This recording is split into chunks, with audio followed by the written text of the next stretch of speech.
Hello? It's better now. Okay.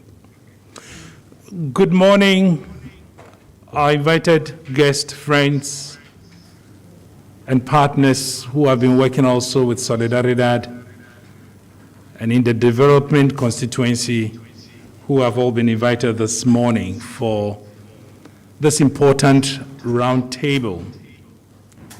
My name is Isaac Jemfi. I'm the director for Solidaridad in West Africa. Kindly allow me to recognize the presence of some dignitaries who have joined this roundtable either physically or online. One of them is the CEO of Trust Africa, which is also a civil society organization like Solidaridad, Mr. Ibrahim Assal, who is the CEO and traveled all the way from Senegal. He's here this week for some other activities which Solidaridad is partnering with Trust Africa under the Reclaim Sustainability Program. You are most welcome, Mr. Ibrahim Assal. We have also the Deputy Chief Executive of the Middle Belt Development Authority, a very good friend and old colleague in the person of Mr. Vincent Menu. Happily, Vincent also used to work for Solidaridad and later moved on to the World Cocoa Foundation and presently is appointed by the government as the Deputy CEO for the Middle Belt Development Authority. He also came all the way from Kumasi. We have the acting director for the Cocoa Research Institute of Ghana, Dr. Paddy, on the line. We have very august people from Côte d'Ivoire. They should pardon me if I'm unable to pronounce their names perfectly. The first one is Mr. Serge Ngusan. We have Mr. Sonidia Ouattara. They are also representatives of the Ivorian government on the various conversations that are going at the EU level, which has precipitated this short roundtable. We have Mr. Suleiman Kamara, also joining in from Liberia. Permit me, as the program progresses, anytime I come back, I would like to recognize some few more people who have also joined in here. Because I don't know all the names here. Mr. Jamila Abdullah Jamid, the country representatives of Solidaridad from Sierra Leone, Liberia, they are all on the call. Then we have senior staff from Solidaridad, West Africa also present. We have some of the financial institutions that have been engaged with us with our Rural Service Center development. We have the CEO of those banks also present. And as I said, the list is so tall. Online right now is 59 connected. And I'll be coming back again. Mr. Bobson Magai, I guess he's also from Liberia. So pardon me, as I come in, this is the challenge these days if you have to combine physical meeting with online meeting. Friends and colleagues, why are we here? We are very privileged this week to have in West Africa Mr. Nico Rosin, who will be addressing this roundtable. It's a conversation, basically, that we're going to have. It's not a one-way lecture. A few of you who may not know Nico so well, Nico is the founder of the modern day Solidaridad, the Solidaridad Network organization. Nico has several years of experience in development. He was also the former executive director of Solidaridad until recently when he says life is such that he has to retire and hand over the baton to a new team. But in recognition of his biggest contributions to development and to the cause of sustainability, the global International Supervisory Board of Solidaridad Network appointed him as the first honorary president of our organization. Nico is highly known and credited for the early developments of the Max Havelaar initiative, which later became the Fair Trade label. He has been involved closely in the early developments of UTZ Certified and many other roundtables and sustainability labels. He is highly renowned for his cause over the years, his support, promotion of sustainable practices in the over 13 different supply chains that Solidaridad is engaged in. A couple of years back, we had the privilege to celebrate the 50th anniversary of our organization with him before he retired. And Mr. Nico Rosin, we are very pleased to have you in West Africa. Despite the COVID pandemic over the last 2 years, you've not moved out of the Netherlands. And I think we deem it a great privilege to have you, as it were, break through all the COVID challenges and join us in West Africa at a very critical time that we can learn from your own experience and perspectives on sustainability, especially in this time when the European Union, there's a serious conversation going on around mandatory frameworks for international commodities that enter the European market. We anticipate that the mandatory standards or enactments can potentially affect certain supply chains that may not be upholding in its entirety human rights and other environmental concerns. And we are concerned in West Africa over the last few months, in Ghana and Cote d'Ivoire, we've had a lot of talks and consultations with a view to collecting, collating, and analyzing the different perspectives that these two countries can bring to bear on the European Commission and the European Parliament as they think through and consider a new mandatory legislation on international supply chains. And that is why we are excited to have somebody who has been at the forefront of sustainability over the years to share his own personal analysis, perspectives, and then we can all interrogate that, discuss it, and we're very happy that very renowned people on call with us this morning would also take notes. And at the right time, my colleague Bosman Owusu, who is the head of our communication, will come in and help moderate that session so that we can have our friends online. Also in Europe, some of our own colleagues, Isabel Roja, Peter Sibranch, they are all online. And I'm very excited that you are all giving us a support as we have this roundtable. It's therefore my singular pleasure in my capacity as the director of the organization to welcome Nico Rosin to the lectern for the lecture.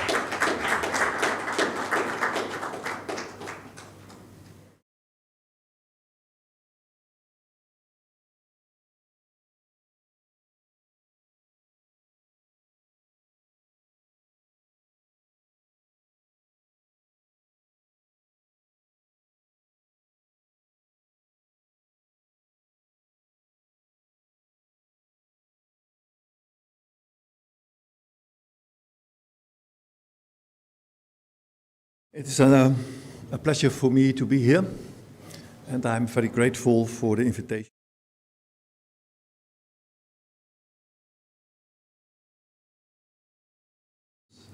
The issues related to recent developments in the European market and politics, and both things are linked to each other.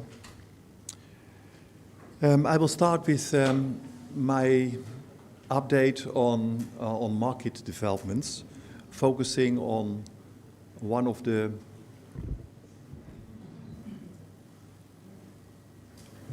innovations in this market which could be and have to be discussed in this setting.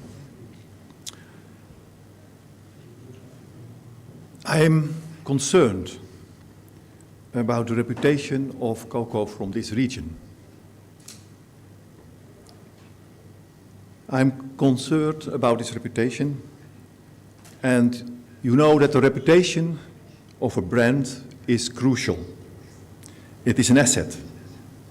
Brand value is key, and brand value includes the reputation of the sources, the reputation of the origin of your product. Markets can be conquered and can be lost.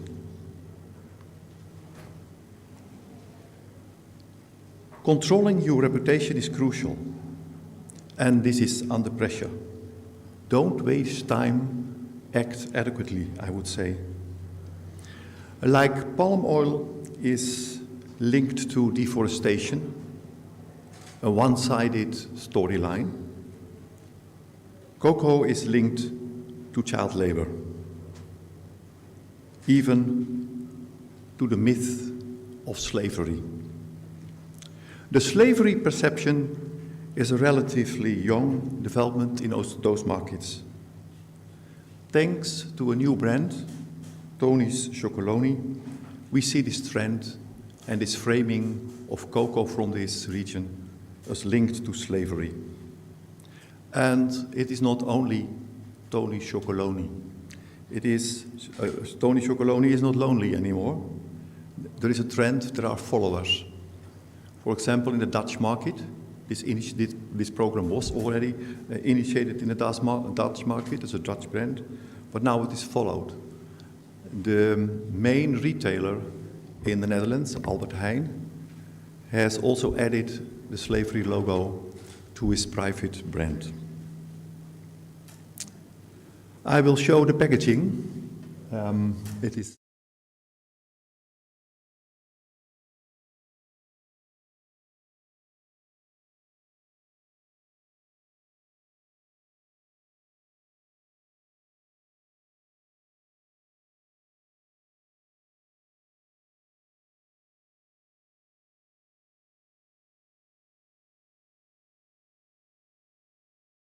and recently introduced in the United States, and they are preparing an introduction in Japan.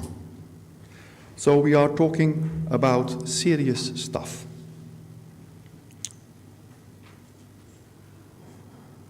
I'm completely confident, and I think many of us in this room, this messaging, this framing, is based on misinformation. The anti-slavery position is the overarching communication of this brand. However, there is no substantiation of the claim that slavery is systemic in the cocoa sector in Côte d'Ivoire and Ghana. The argumentation on the website and in underlying documents is not related to slavery, no numbers, no data. All the discourse is about child labor. They make a reference to modern slavery, but modern slavery is a container concept, including all types of child labor. So the messaging is much stronger, it's much harmful than the substantiation in their communication if you want to have more details. In science, I think we all know, slavery and modern slavery related to cocoa is not really used. You don't have data, you don't have serious research on those aspects. So in fact, we are talking about the systemic occurrence of child labor in this region, underpinning the claim of slavery. Like cocoa from West Africa, linking cocoa from West Africa is, in my view, cocoa linking it to slavery is a shame. I was, during my last visit, already 2 years ago, in Côte d'Ivoire, impressed by our discussion about this slavery claim with our staff, local staff, and with farmers from the region. And I was impressed by their analysis and reaction.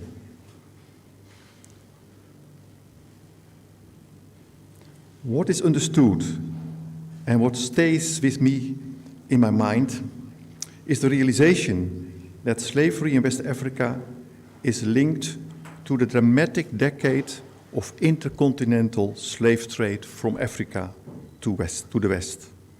This is the connotation you have when we are talking about slavery in this region. And slave trade was the lowest point of racism. Black lives didn't matter. People became a commodity and were just traded. Enslaved men and women, enslaved because you are not born as a slave, enslaved men and women became a merchandise.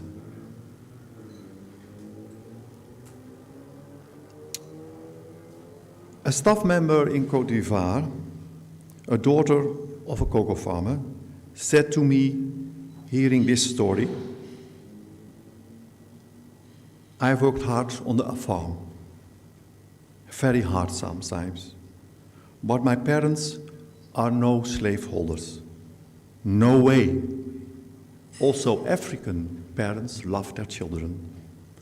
And this statement was in my mind and stays in my mind. The lack of sensitivity and historical realization of a Dutch chocolate brand accusing West Africa for slavery conditions is a shame. The Spanish and Portuguese have invented intercontinental slave trade. The Dutch have brought it to scale and to an degree we are all aware of. But the harm is already done. The message is spreading. I think we together have to rebel against this framing. Killing your reputation is killing your market. A 17-year-old boy told me that he was happy to take over from his father the spraying of chemicals. I can read and understand the instruction. He doesn't. I take care for my father. Those and other stories don't mean that poverty do not come with challenges.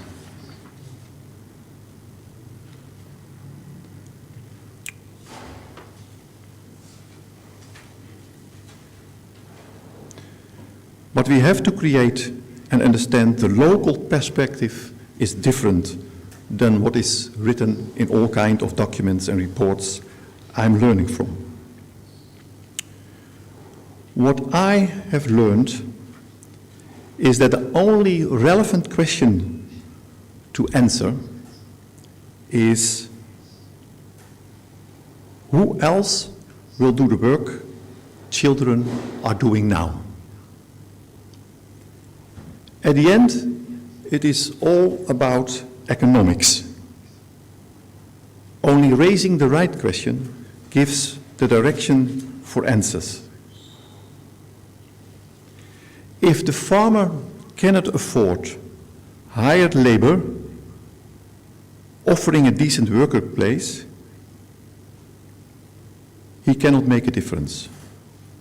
Hired labor is too expensive. Minimum wages of workers are often higher than the daily income of a farmer. Historically, the eradication of child labor is linked to a process of modernization.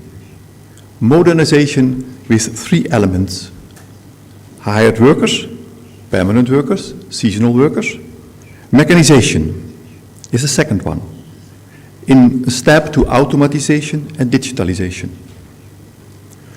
The combination of both, hired workers and mechanization, turned out to be the most successful strategy for farming. And the combination is service providers.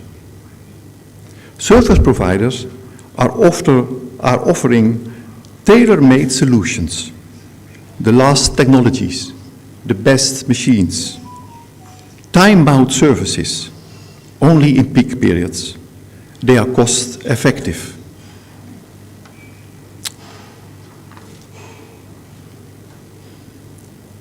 A small anecdote from the Netherlands. In the Netherlands, in 1874, a law pointed out that child labor was not longer approved. And this law was debated for more than 30 years in Parliament, 1874. Interesting to see that is that agriculture was excluded in this law. This was too complex, and child labor was too common in the sector. So the law was a compromise. And the interpretation of the age of child labor was up to 12 years, not 18 years. It was the current limit. Even more interesting is that in the analysis of this law, the impact of this law, the common conclusion after historical study is that the law hasn't made any difference. It was impossible to change the situation by compulsory measures. What really helped was not this law banning child labor with a limited effect and excluding agriculture. What really helped was the introduction of compulsory education, so schooling, children to school. But the most important contribution to the eradication of child labor was mechanization. Talking about the Netherlands and about perspectives of development of agriculture, it is interesting to share some other data for you and with you. We have a population of 70 million people, 17. The amount of farmers is 54,000. 54,000 out of 70 million. That's less than 1%. And those farmers don't have permanent workers anymore. No seasonal, no permanent workers. Those farmers have developed very high developed modernized agriculture through service providing, through organizing labor, through mechanization, and so on. And now the reality is that we have only 54,000 farmers, but they have created for each farmer 10 jobs out of the farm. So in the farm, everything is mechanized. But they have created 10 new jobs. One of the fears to concentrate and scale up farm size is that what to do with the workers, with the other farmers who don't can go in this process. The reality is that we have more indirect jobs created by highly modernized agriculture. And those two jobs are created in this server provision, in building and creating machines, in delivering inputs, in science and technology. That means highly qualified jobs, good earning jobs. So in modernizing your agriculture, you are also modernizing your full society and your economy. And you create better jobs for more people. Another figure to share, not because we are an example, but some lessons are to learn and some tendencies can be identified. The average size of a farm in the Netherlands is more than 50 hectares. And if you include some very highly specialized and highly productive areas like vegetables and tomatoes and those products, which are grown under glass, if you exclude them, it's even more than 70 hectares. And we don't have farmers who you could name in the line of one product. Cocoa farmers in this region, in our region, for example, potato farmers. All those farms are producing at least 6 to 9 products. So there is a highly diversified agriculture, de-risking market risks, using opportunities. So the farmer has become an entrepreneur, looking to markets, identifying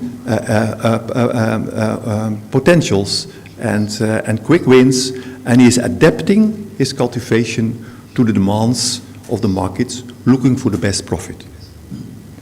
So in 100 years' time, this sector has changed dramatically in size of operation, in professionality, in dealing with the factor labor, no labor at the farm, but hired labor through service providers.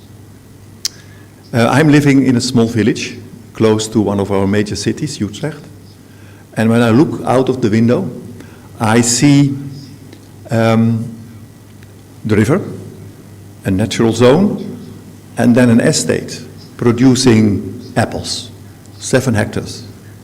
And the farmer says to me, I'm a clean hands farmer. I do nothing. I'm a manager, us behind the desk.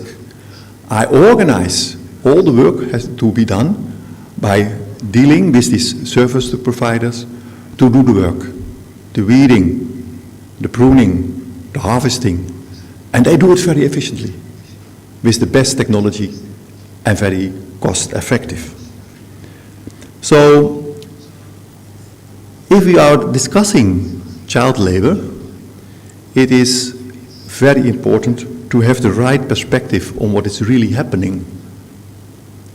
I was impressed by a young farmer, a son of 17 years old, who shared the experience that working at the farm has helped him to learn about farming, to learn about discipline, to learn about the duty to deliver to the society. This is the picture we are looking for, and which is a more realistic picture than often shared. I can tell you, but you are much better informed, all kinds of stories about the reality of child labor being labor offered by children to the parents in the family setting. I don't do casuistry, telling this time of selected story to prove a thesis. No, in my understanding, those farmer experiences are coloring a picture which is supported by data. 97% of children, child labor cases are in the family setting, assistance to your parents.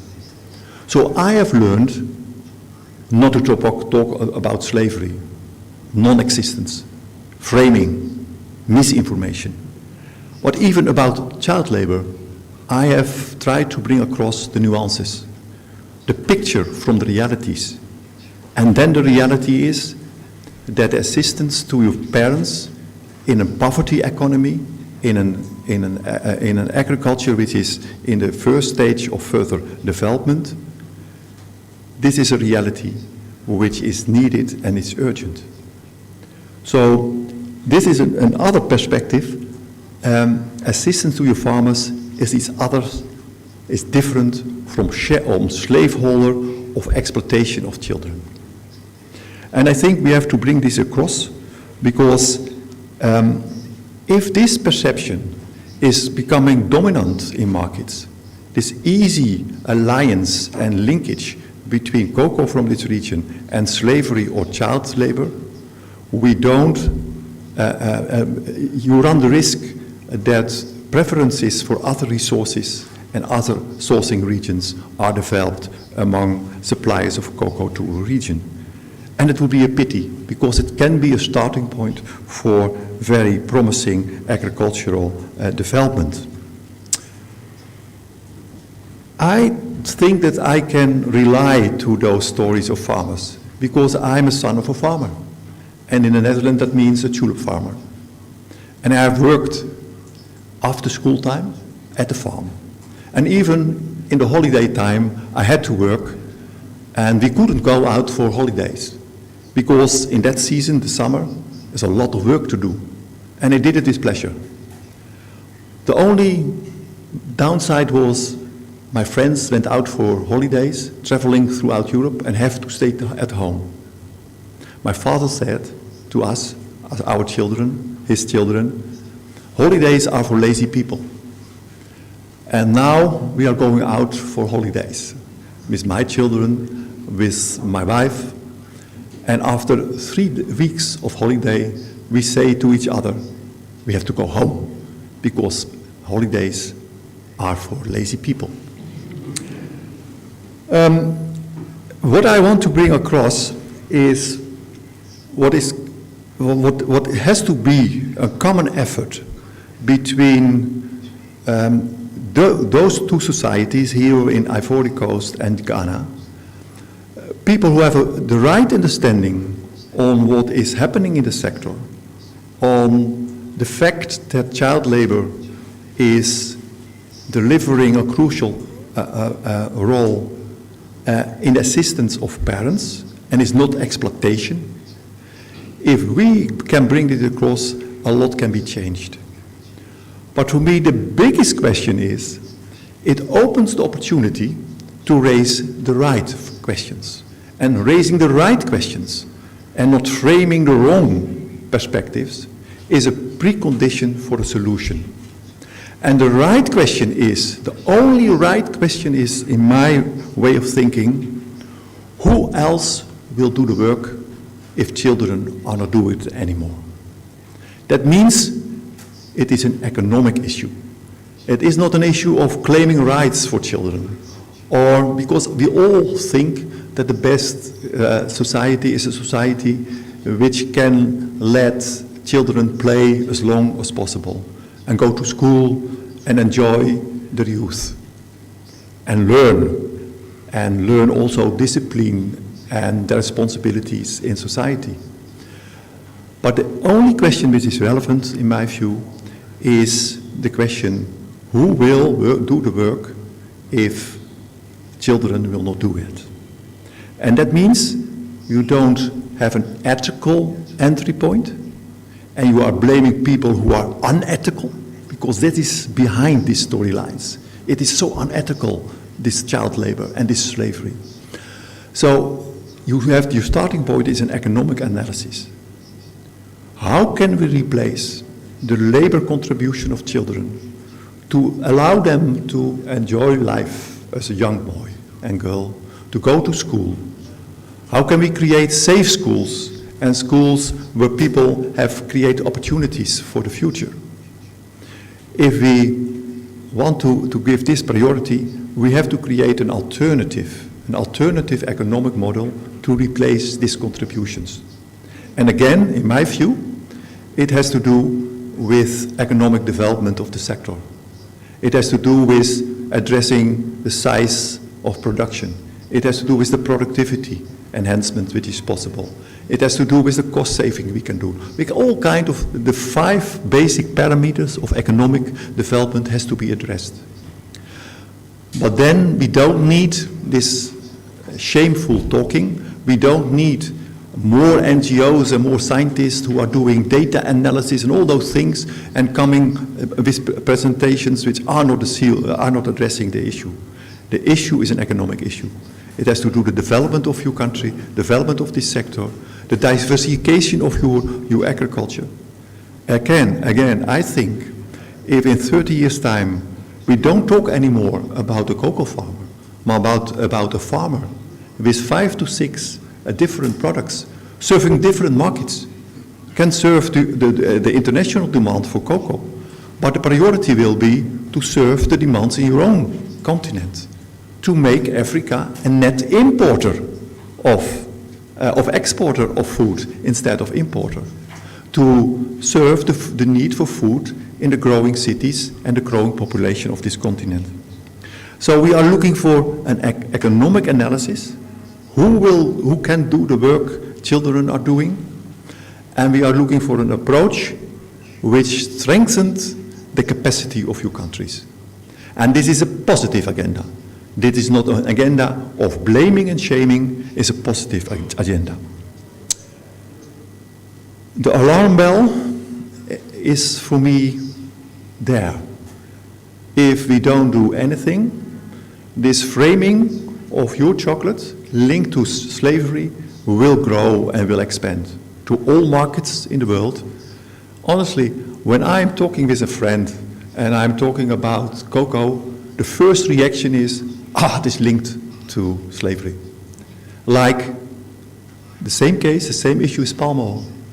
In palm oil, there is the same anti-palm oil marketing with anti-palm oil products, making the statement that palm oil is linked to deforestation. And of course, deforestation is a serious issue. And we have to make an in-depth analysis of how we can stop deforestation, create agroforestry systems. So it is an issue. But it is so unjustified in the case of palm.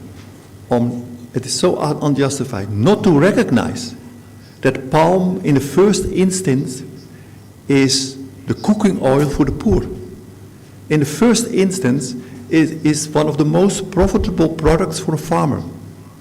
And then, from that starting point, it is the cooking oil for 100 million of poor consumers in Asia, in Africa, everywhere. There are no alternatives. There are no vegetable oils which can be produced so effectively against the lowest cost and can serve this demand on the lowest segment of the consumer market. So in my view, it is a crime to associate slavery and cocoa, and it is a crime to associate palm unilaterally, one-dimensionally, with deforestation without this broader perspective.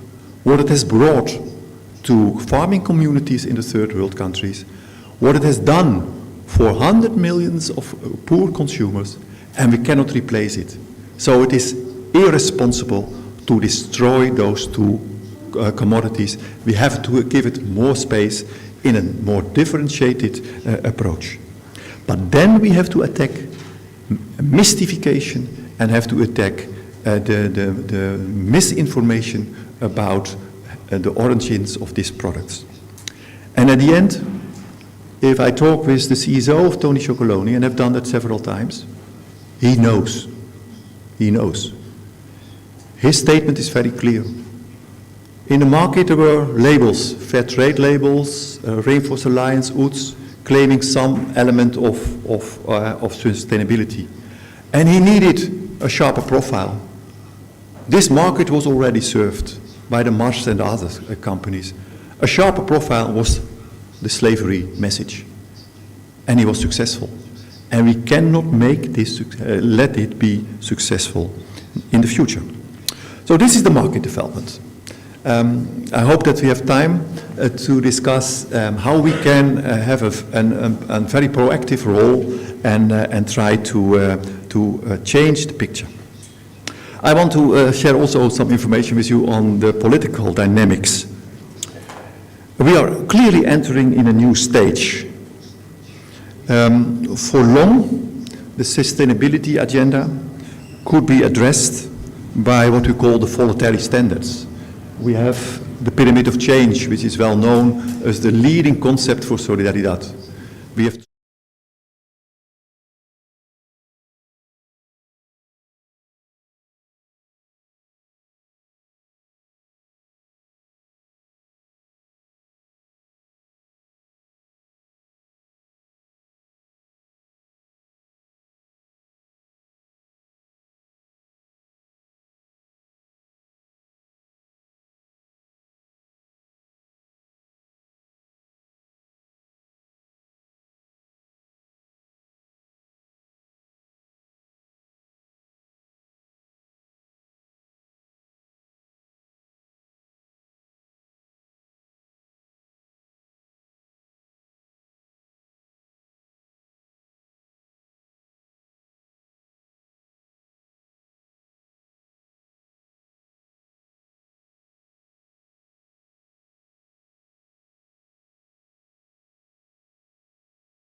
And the potential of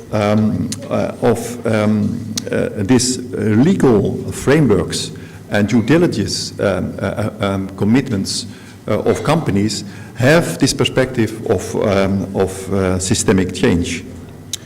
So it is the good risk, the good direction. But still I see in the debates we have this in SOLIDARIDAD that this initial support for this new opportunity, and it has to do with a more fundamental change in economic thinking. We are leaving the neoliberal way of thinking in which governments are stepping back and give room to the market to solve the issues. We know that it doesn't work. We have seen the serious consequences in the area of social inclusion and exclusion and environmental issues, ecological issues, global warming, all those issues are there. So we know that the market will not solve it alone. So frameworks and governmental frameworks are crucial and can create new perspectives. But at the same time, and when we see what governments are thinking of and what they propose, I'm not too optimistic that these positive effects and these potentials are being unlocked. Because they are looking for the wrong solutions and the wrong incentives and the wrong way of solving it. I think that one of the major risks we are running with this due diligence approach and legal frameworks is that companies are going to de-risk their supply chain. They are looking for sources which already are really better performing on social issues, on ecological issues. So if the perspective is not solving issues, but de-risking issues, this approach will not help us. So the creativity on our side has to be to have a constructive dialogue with governments and national governments, but also the big blocs, the United States, the European Union, but also India and China as upcoming economic powers. We have to have a creative discussion with them. How do you scope, how do you create legislation which is supportive for transformation, not for de-risking your business, and is really solving the issues? And for that reason, in this, my contribution and analysis on the child labor issue, if you don't raise the right questions, if you don't see that the solution for child labor is linked to creating an alternative for labor which is necessary and which cannot be paid for because the farmer has no money, if you have this issue perspective, you are looking for economic solutions. And this is applicable for all the issues which are on the table. So we have to be more powerful and more self-confident as NGOs, as farmer communities, to engage ourselves in the communities, in the discussion. We can play that role in Europe with different partners. What I think is crucial to understand, this is a challenge. Real solutions, no de-risking. This is the slogan.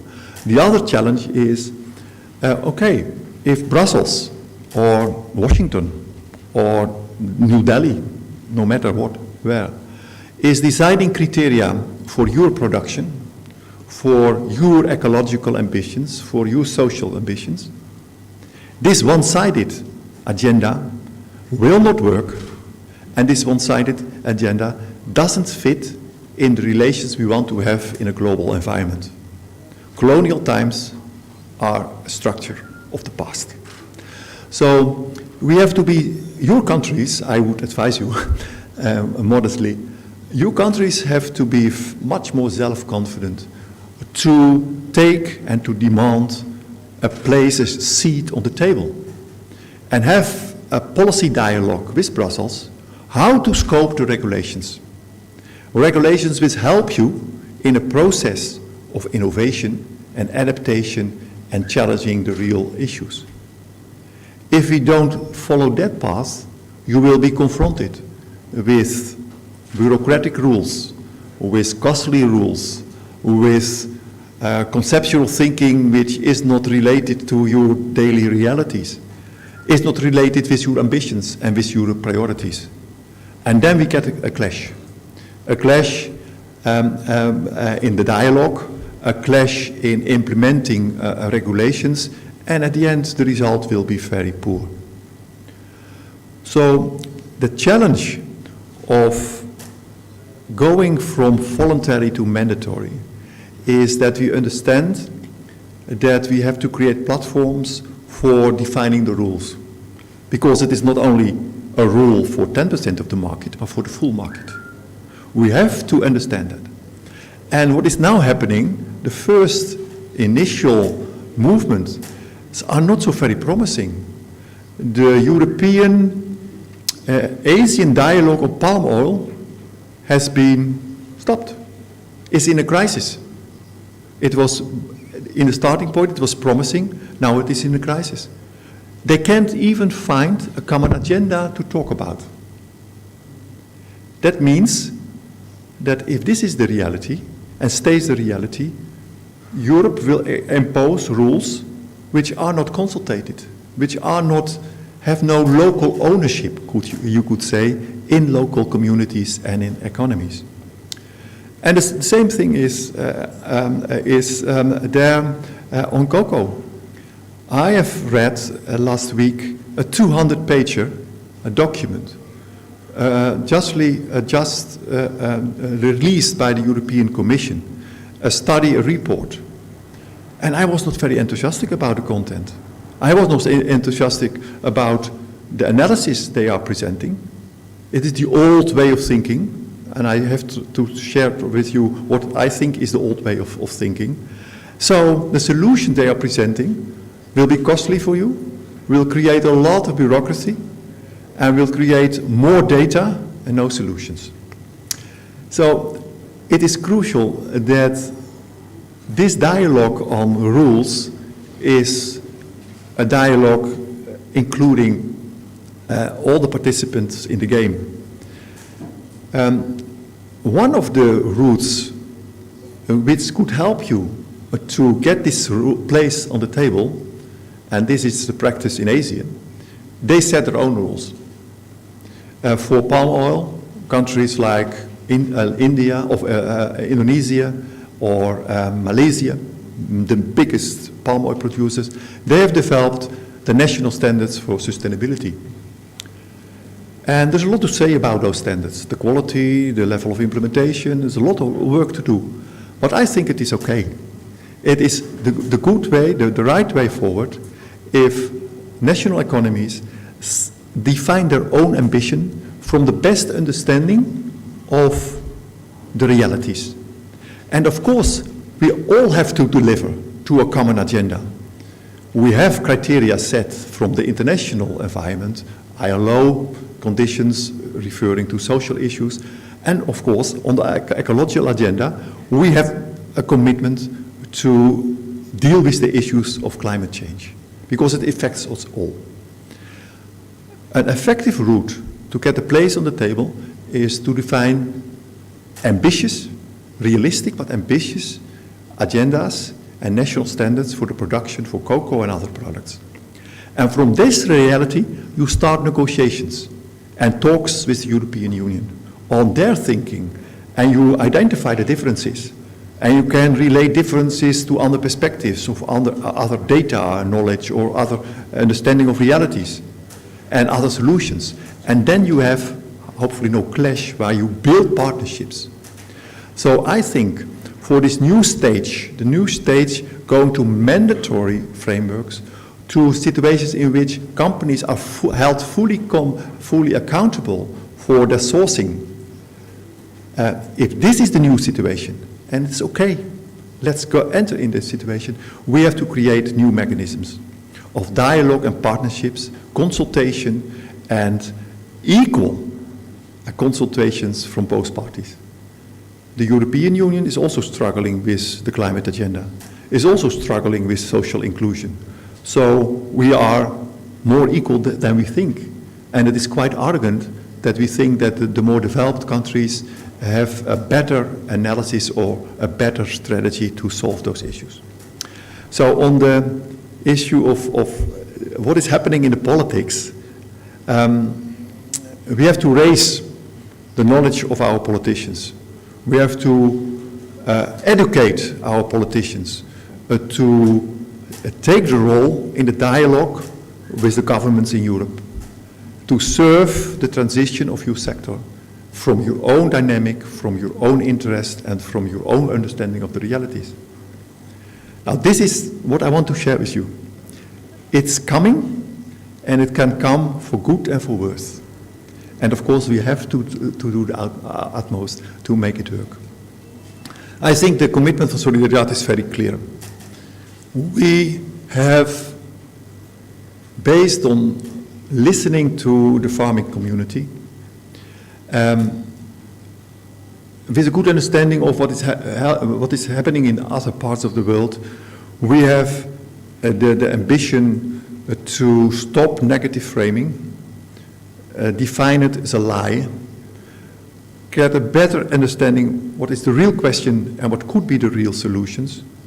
So we have to educate our consumers, re-educate them. They can trust cocoa from this region.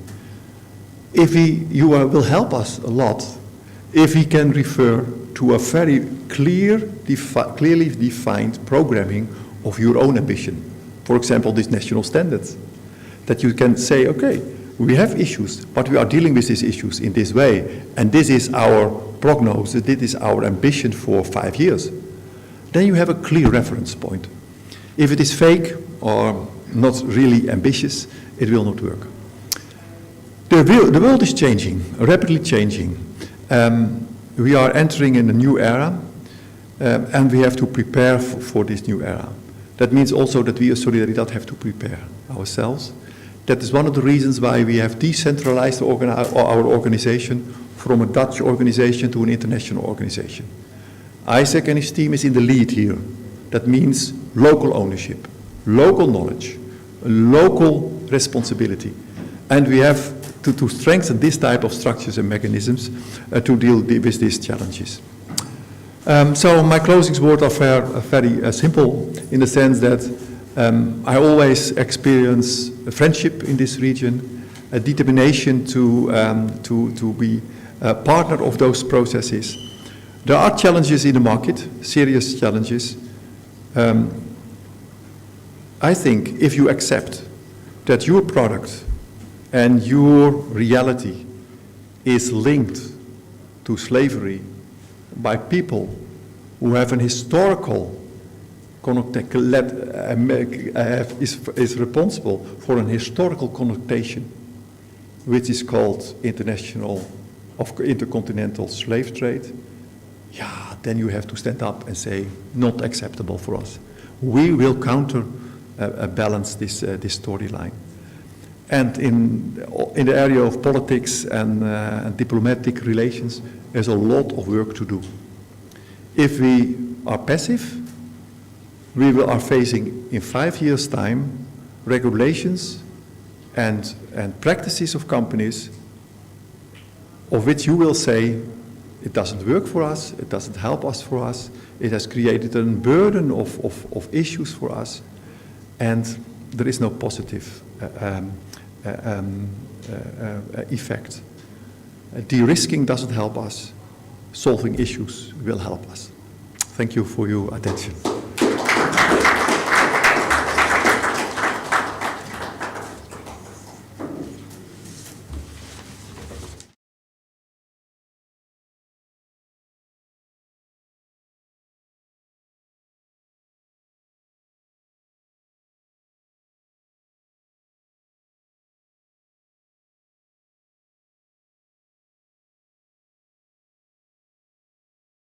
As far as cocoa from this region is perceived in the market, and growing wrong perceptions and how it is important that the two key economies for cocoa react positively. You've shared very deep thoughts. We'll make sure that as part of our Reclaim Sustainability conversations, some of your deep thinking around how we can tackle this menace would feature through our civil society platform, our civil society engagement with government. It's quite worrisome.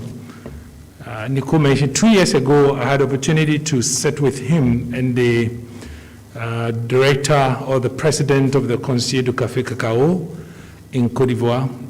All the 3 top people were present. Nico had this small chocolate wrapper at the meeting. That's Tony's. And we read all the documents on it. They were translators. At that time, Nico tells me the company was worth probably 60 million euro company. Now they are worth over 400 million euros. So you see how the reputation is going. And he will tell you these days when you go with kids into the shop, we want chocolate without slave, because they prefer this one. They've done a good job in the market. And the flip side is that if they want chocolate without slave producing them, then it means all the rest has what? Slave labor, with the exception of this. And that's the negative framing. You have helped us. Not only this, we've also talked about environmental issues. So please, we will bring this to the attention of corporate leadership, private sector leadership, when it comes to the future of cocoa. What I like about Nico, and that has been the orientation of our organization over the years, is we are looking for solutions. He did a lecture and he says, we are not watchdogs. Watchdogs, they only bark, woo, woo, woo, woo. He says, we are guide dogs. So we want to be part of a process of asking the right questions towards identifying the right solutions. That's exactly what Nico has said. We are also not lap dogs. Pets, you only rub your hands on them. No, no, no. So Solidaridad, and indeed civil society, our role is to hold private sector governments accountable with a view to offering alternatives. At times it's sad, they don't perceive us that way at times, but trust me, civil society has a stake in ensuring that things go right. I've always mentioned one of Barack Obama's powerful speeches. I think that was when he was coming into office. Kwame Sefa-Kain, one of our radio presenters, always presents a portion of his speeches. He mentioned about 8 things that gives life to democracy. Have you remembered? He talked about strong institutions. The judicial system must not be corrupt. Are you remembering? Obama listed, and one thing he mentioned I will never forget, he said strong civil society. And strong in the sense that we should be solution-oriented people. So all our friends on call on this Zoom, we've heard Nico. My colleague, Bossman, will take over from this point. And Nico is ready to take not just questions, but also suggestions. He's a solution-oriented person. But feel free to ask him for clarification. Can we get a microphone to him, or you prefer he stands here and do the two with Bossman? Bossman, I think when you take over, you tell us the protocol for that. So thank you all for listening. The session is not over yet. Let me hand over to Bossman, and we very much appreciate your concerns, clarification, questions for further conversation on the subject.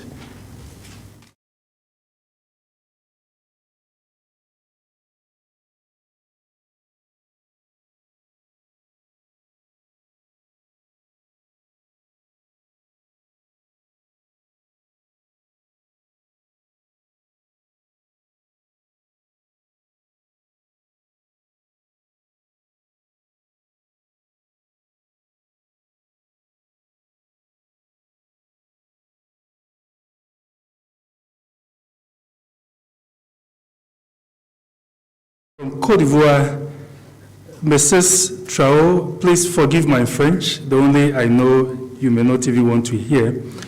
Mrs. Traore Bakari of IDEF. So we acknowledge you, madam. Thanks for joining us. And also from Fair Trade Africa, Sondia Ouattara. So thank you for joining. And Mrs. Priscilla Aman from the World Cocoa Foundation, as well as the CEO of ICAM, that is Asta Doumbia, also from Cote d'Ivoire. Thanks to you all for joining. And from Liberia, we have Mr. Harry Winnie, Cooperative Development Agency, and Madam Hilary David from IDH Liberia. And finally, from Sierra Leone, we also have Bobson Magai, and Professor Aliyu Ba, who is the Dean of School of Agriculture in Jala University. So, professors, doctors, ladies, gentlemen, thank you all very much for joining us. We need you to send in your questions. If you are connected on Zoom, you can just drop your question in the chat, and we'll read that out for comments from Nico. If you know my WhatsApp number, you can also send it on WhatsApp. But if you are connected physically, feel free, raise your hand, get my attention. We give you the mic, and then you ask your question for Nico's direct response. Let me take questions from the platform first, because they are enduring situations without refreshment. So I think we can let them have. So we have 71 presently connected on Zoom and 42 in this room. So that makes us a total of 103, and that is good. So now let me see if we have questions in the chat that people, okay. So I have a few.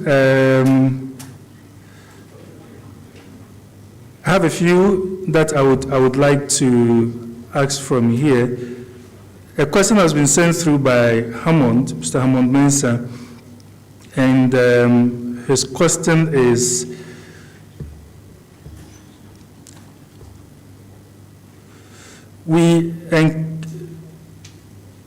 sorry. I'll grab it. Hammond, you want to ask your question here directly? Because you are here.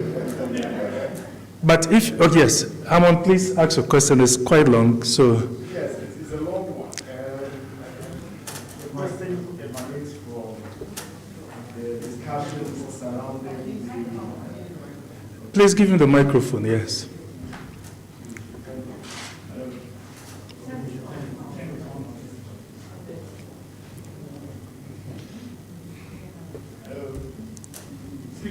Hello. Hi. Okay, so it's a long one, and I basically wanted us to look at some historical perspectives with respect to laws and their effect on the kinds of change that we want to bring about. During your presentation, you mentioned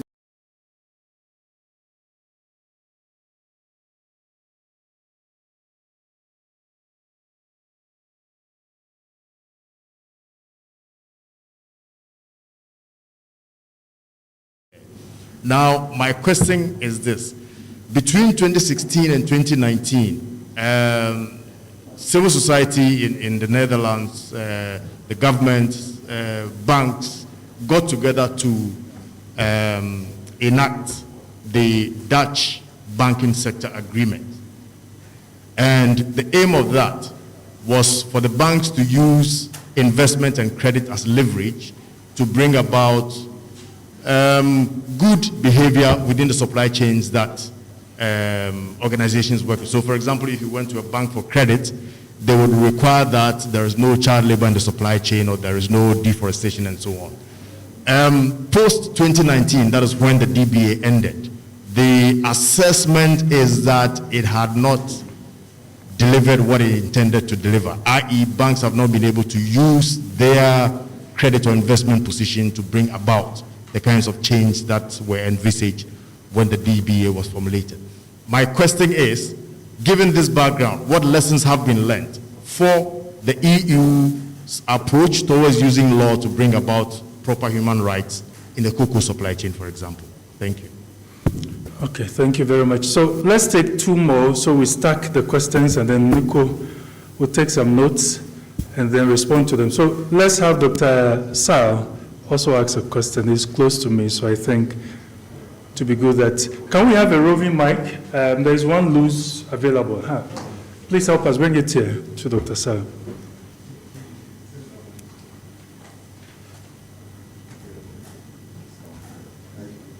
Thank you very much. Actually, sir, I have a few comments. Okay, that's fine. We can keep our contributions to, say, 90 seconds.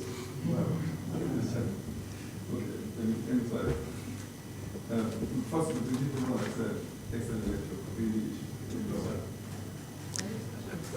Bring that microphone so you can feel comfortable. Let's change the microphone for you. Hello? Hello? Yeah, thank you so much. I thought that was an excellent point, in the excellent lecture, confirming everything that Lisa was saying as well as introducing you.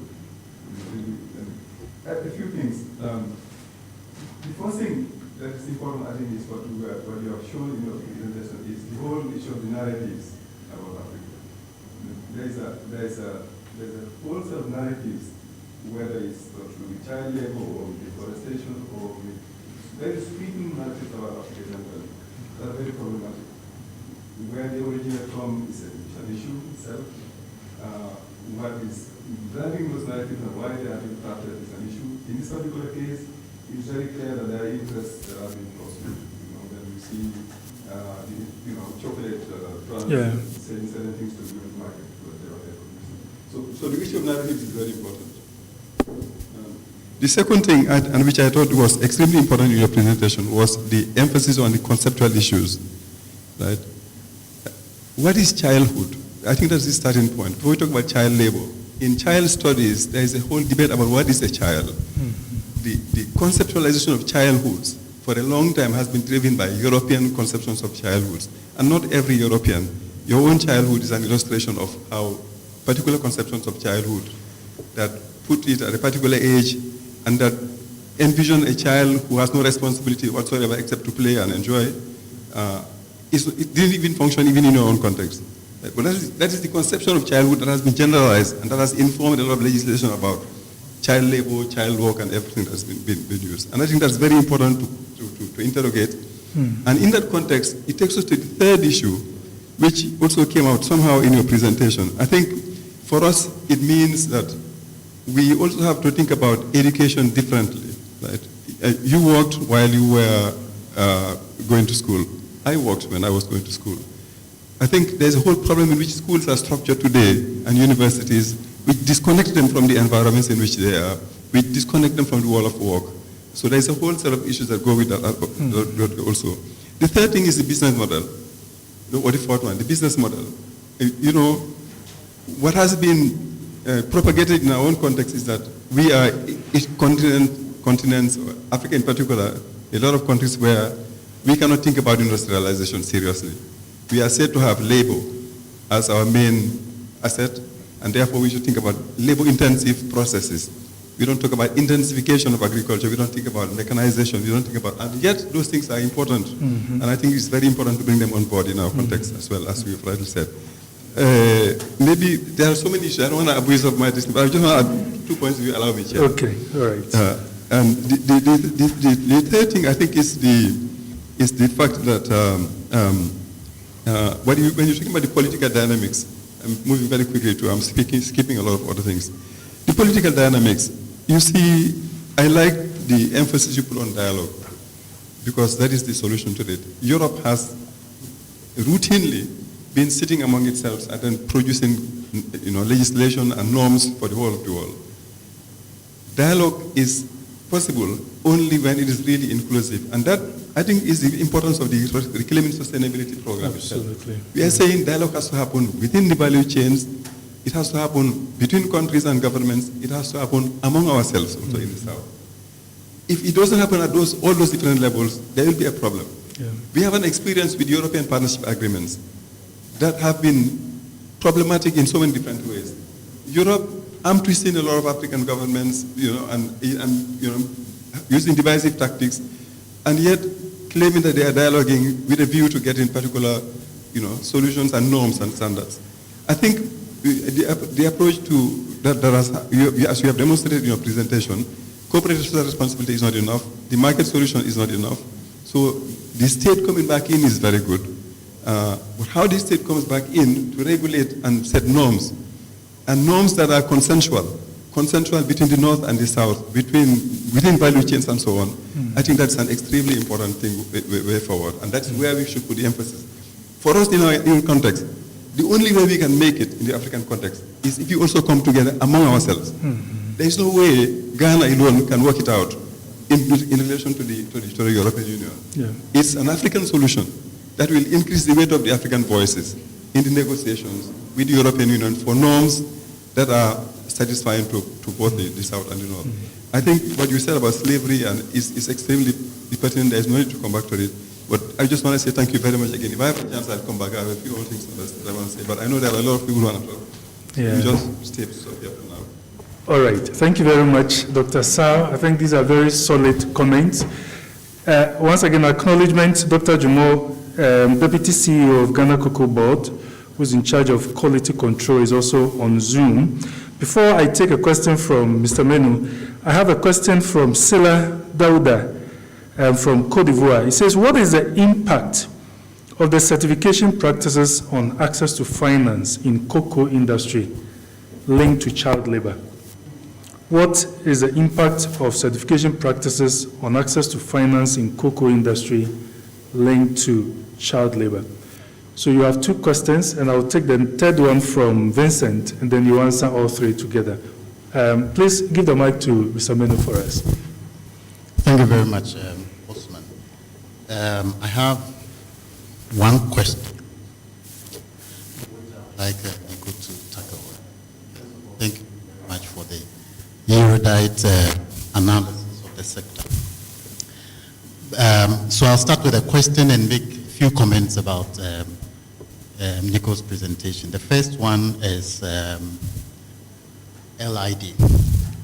I think one of the most critical recent developments in the cocoa sector, for example, is LID. And I was really itching to hear comments on that from Nico.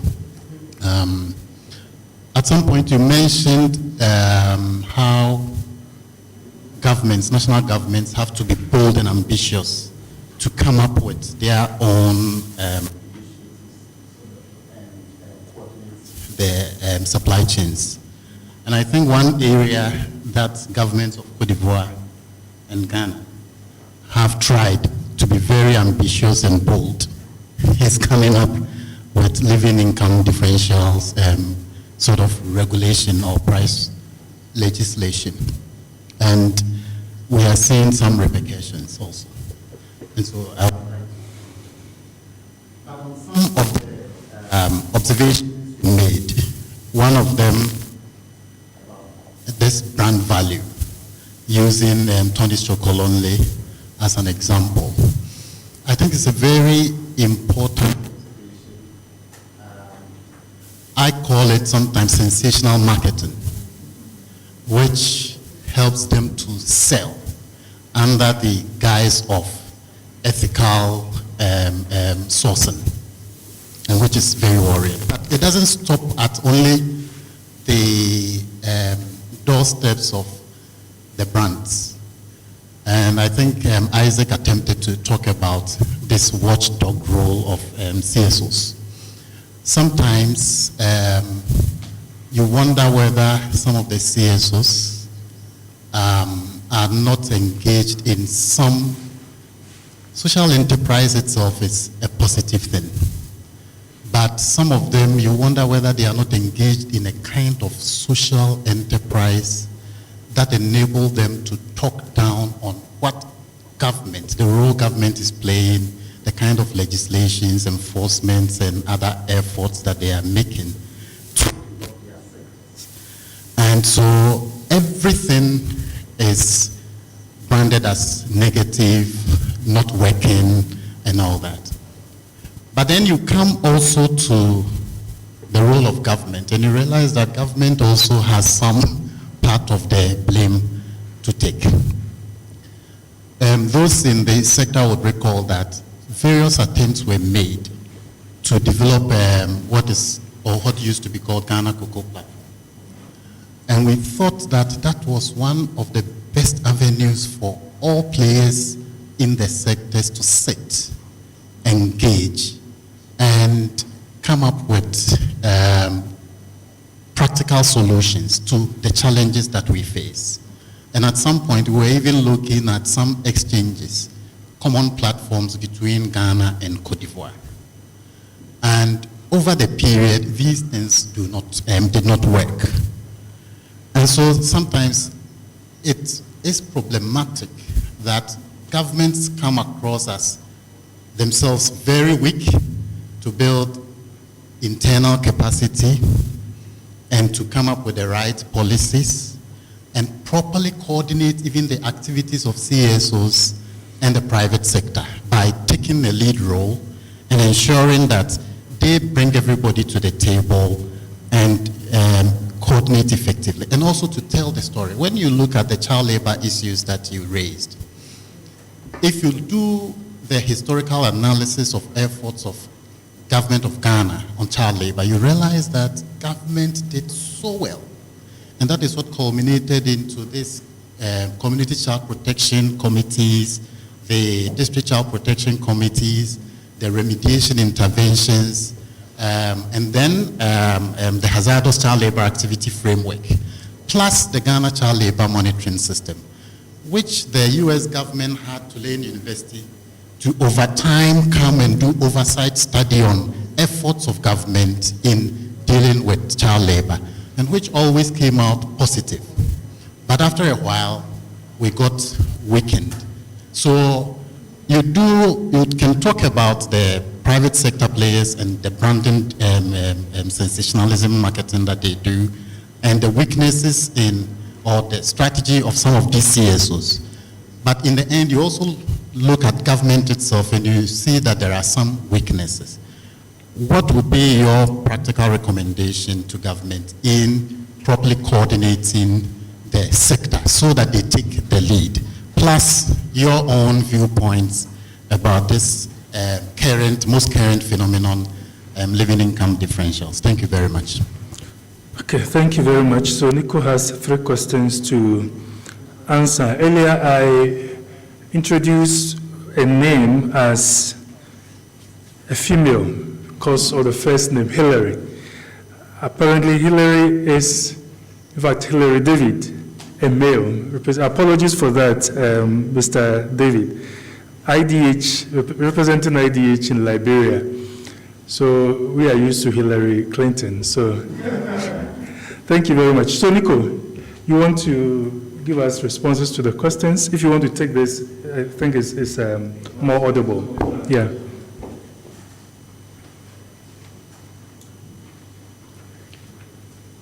So many thanks for your remarks, comments, and questions.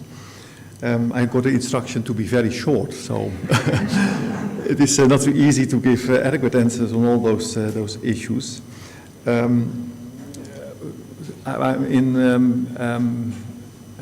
I think, for example, the issue on the living income differential.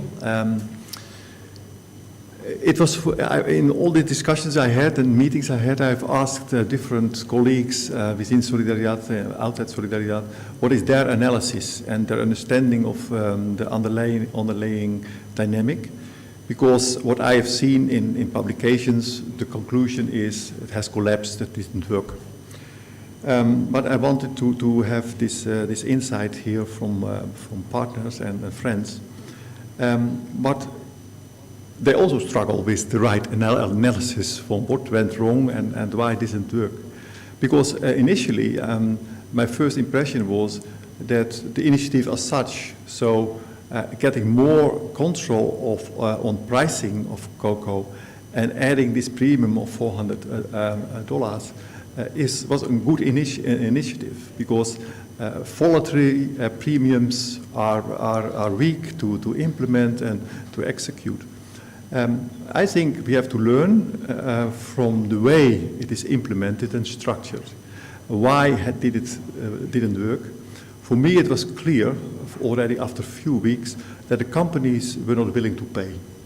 The big ones, they made public statements showing their willingness, but if you had real contacts, lower in the companies, people who are talking a little bit more free, it was clear they would boycott the system and didn't want to pay. And there are many possibilities to bypass the system. Interesting debate I had with colleagues in Indonesia on creating this type of mechanisms, and they were also wondering why this was not organized in an effective way. For example, on palm oil, Indonesia and Malaysia are charging an export tax. So initially I thought a living income differential is another framing of what could be an export tax. Export taxes can be well organized in the port of delivery, in the supply chain. On palm oil, there are export taxes from the main producing countries, and there are import taxes in Europe. So it is a heavily taxated product. Both governments are earning money based on the volumes of export. So I can give you the final analysis. I think we have to see, the intention was the right one. If the market doesn't give fair prices, you can try to interfere in price setting. There is a lot of experience and study on what price setting mechanisms are successful on the short term, on the long run, and that's a very complicated. All kinds of international agreements has collapsed in the past. So we have to make in-depth analysis why this in this specific scenario it didn't work, and perhaps we can learn how, technically spoken, you can charge a taxation on exports. And many countries have these systems.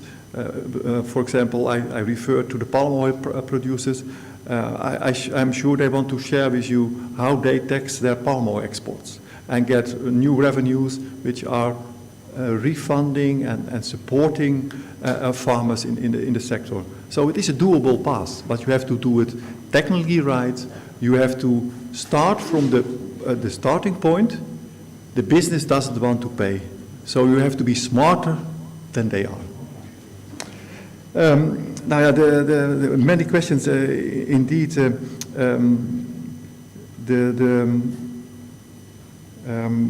The impact of certification programs and in the banking world, those questions. I don't oversee all the details of these issues.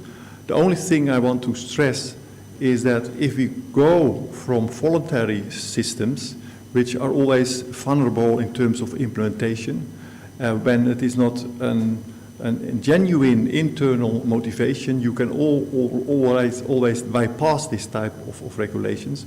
When it is becoming mandatory, it's a completely different situation. What I see now happening, that is coming up a huge and big anti-lobbying from big business against these mandatory systems, because they fear the seriousness of those systems. For example, one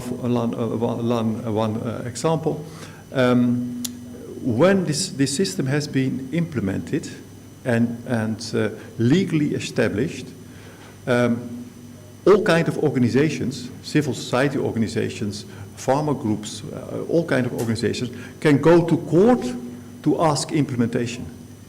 And courts have shown over the last centuries and decades that they are firm in compliance of the law.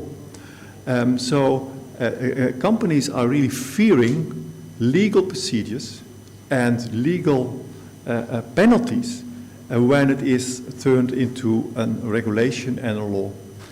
perhaps you are following some information and some tendencies. Big oil companies like Shell have been penalized because they were bypassing law. We have all those issues with the manipulation of software in the auto industry. Huge penalties of billions of euros were decided upon by the legal authorities. So the big difference between voluntary and mandatory is that external partners can go to the courts and ask implementation and penalties when you don't implement. So it's a much seriouser, a much more serious approach than the voluntary issues. Now, and that means that the questions of lessons learned from banking codes. Banking codes has also this voluntary character. If you make it formal and legal, the implementation power is much bigger.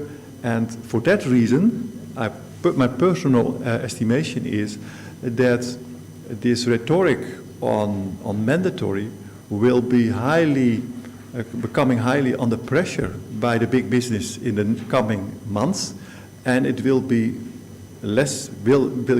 established in a less ambitious way, in a less mandatory way, because they don't accept it. They fear the court cases already, and the money which has to be paid when they don't comply with the law.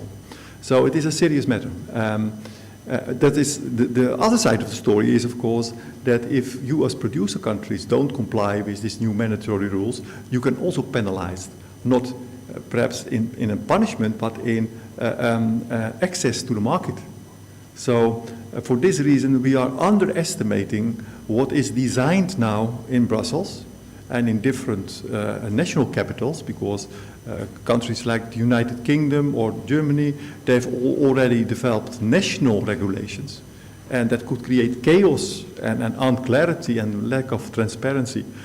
So if countries like Ghana and Ivory Coast on cocoa are not acting actively and anticipating what is coming, you can face very unexpected situations. So there is really a change. Voluntary mandatory is a completely other dynamic. But the seriousness is also clear, because companies are lobbying against those rules. And mostly this is a signal that it is really serious. So this is my observation on that. I'm glad with the different people who have shared my analysis on the issues of brand value and reputation and wrong framing. I think we agree on that it is crucial to be stronger and more proactive in all those issues.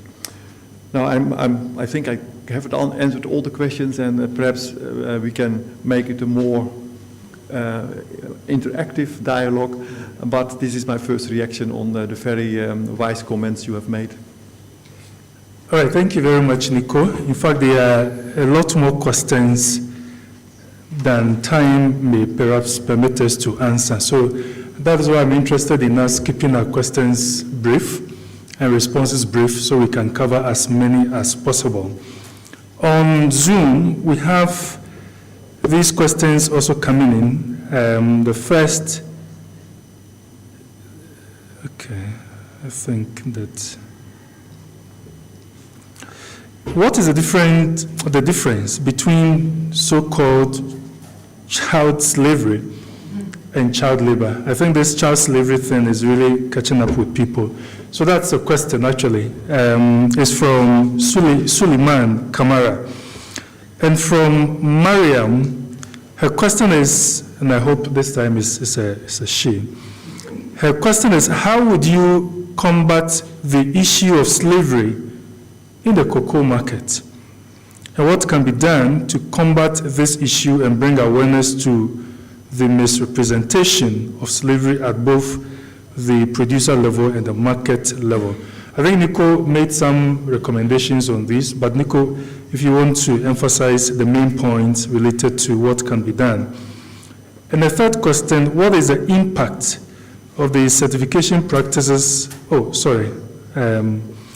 I asked that question earlier. So this from Bobson Magai. says, apart from the requirements of certification schemes, are there any general laws on child labor in the cocoa sector worldwide that we have to know? Okay. And if I can ask the last of the questions on Zoom. Okay, so that's fine. So that was from Mr. Hillary saying that he accepts my apologies. So thanks, Mr. Hillary. So Nicole, please, if you can answer these 3 questions.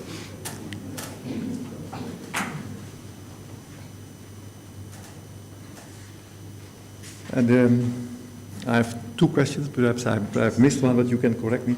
Now, the difference between child labor and slavery is a very principal aspect.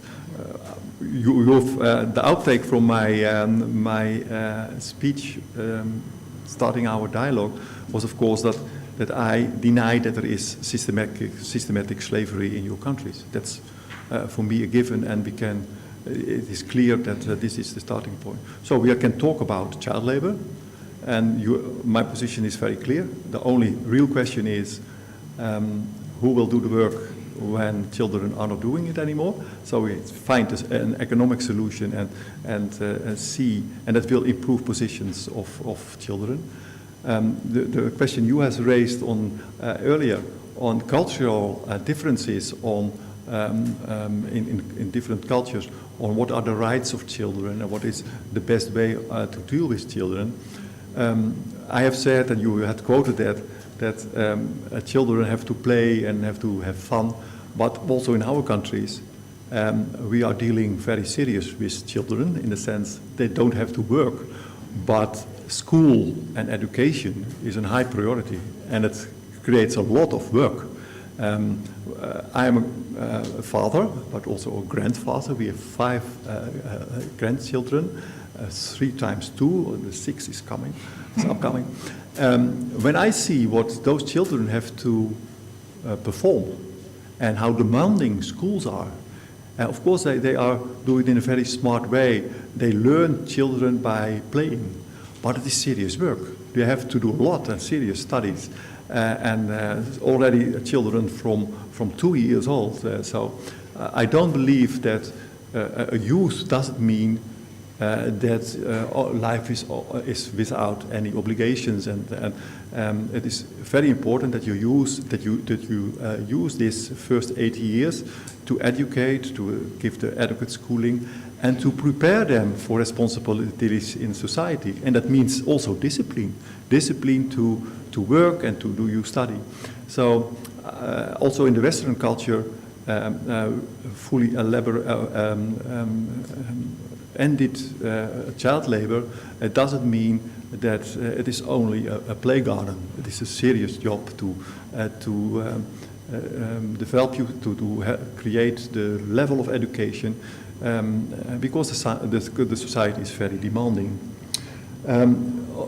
The difference between slavery and child labor, of course, the bridge which is passed from child labor to slavery is that as a person you have lost your fundamental rights, your authority of your own living.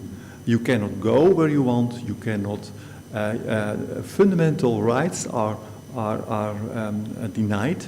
It means that mostly that your passport, if you have a passport, is given to the employer. So you cannot escape if you want to escape. So the fundamental liberties and integrity of your body and of your entity is not there anymore, and that is passing a line which is absolutely not acceptable.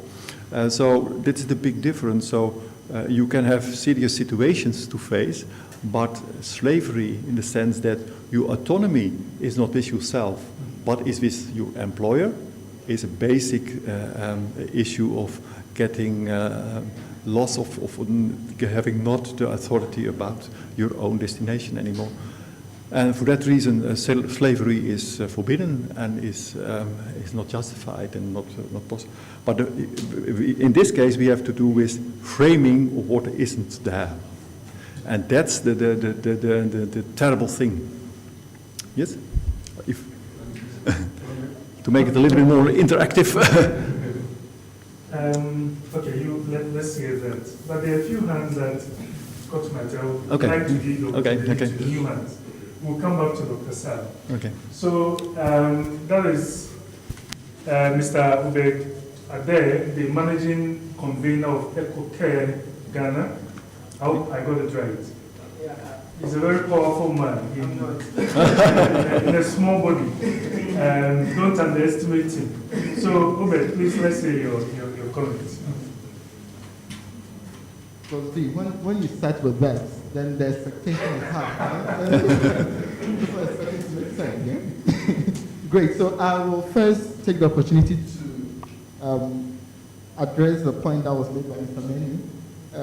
He made an interesting reference to society, and I think it's appropriate that I also respond to that. He did say that CSOs are engaged in social enterprise, and we use that to talk down on government efforts. It's some, yes, and I thought that was a very unfair point to make for society, because we have supported government efforts a lot, and even with the LID he made reference to, we have in several occasions supported the efforts of Ghana and Cote d'Ivoire towards realizing the LID. So I think that's the point I wanted to make. And on your presentation, I wasn't here in the initial stages, but I was listening in my car when I was coming, and you made an interesting point about finding alternative sources to labor, about child labor, and if we get alternative sources.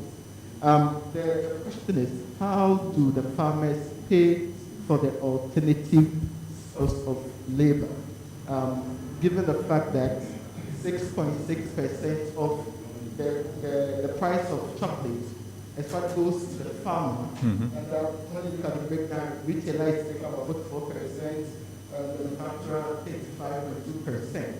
How do the farmer pay for the extra or the alternative source of labor? Just recently, during the Ghana proposal, the last round of talk, there was a farmer, a lady farmer who represented farmers, and she made an interesting point that farmers love their children, and they will not unduly put their children in harm's way just for 1 bag or 2 bags of cocoa beans. But ultimately, it comes down to the price of cocoa as it relates to what goes to the farmer. Just to finish my question, Michel Arion, the president of ICO, during Ghana's the launch of Ghana EU talk, he made an interesting point.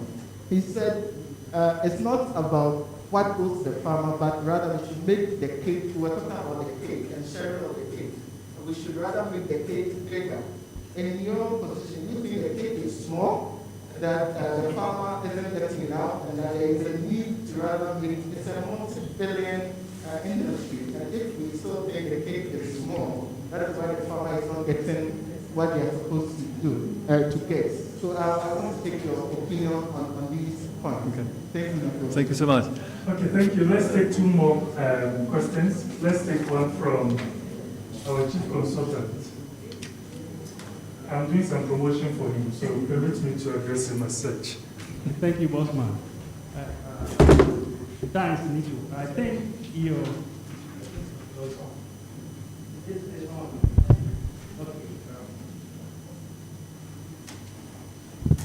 you mentioned that 54,000 farmers are in the Netherlands, a country of 17 million.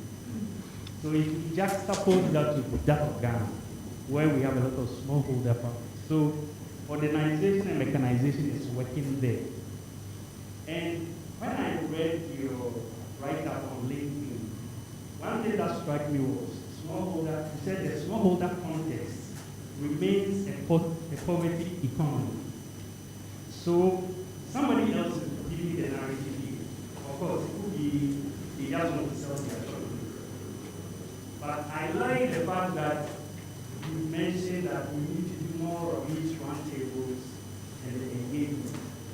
My issue is, how do we convert these millions or hundreds of thousands of smallholder farmers in Ghana into the mechanization and modernization scheme? And then will the government be prepared to change maybe our land tenure system, whereby big players can go into the cocoa industry? So that instead of having, let's say, 100,000 or 200,000 cocoa farmers, we may have just about 5 companies doing that. And will those companies be good enough to accommodate all the farmers who might lose their lands? So that is what I'm thinking about here. How do we start that engagement and then do... Get close to what Netherlands is currently doing. Yes. Absolutely. I was a little bit taken aback 2 years back when I read that the Netherlands exports onion to West Africa, and the farmers are making $60 million a year. I see.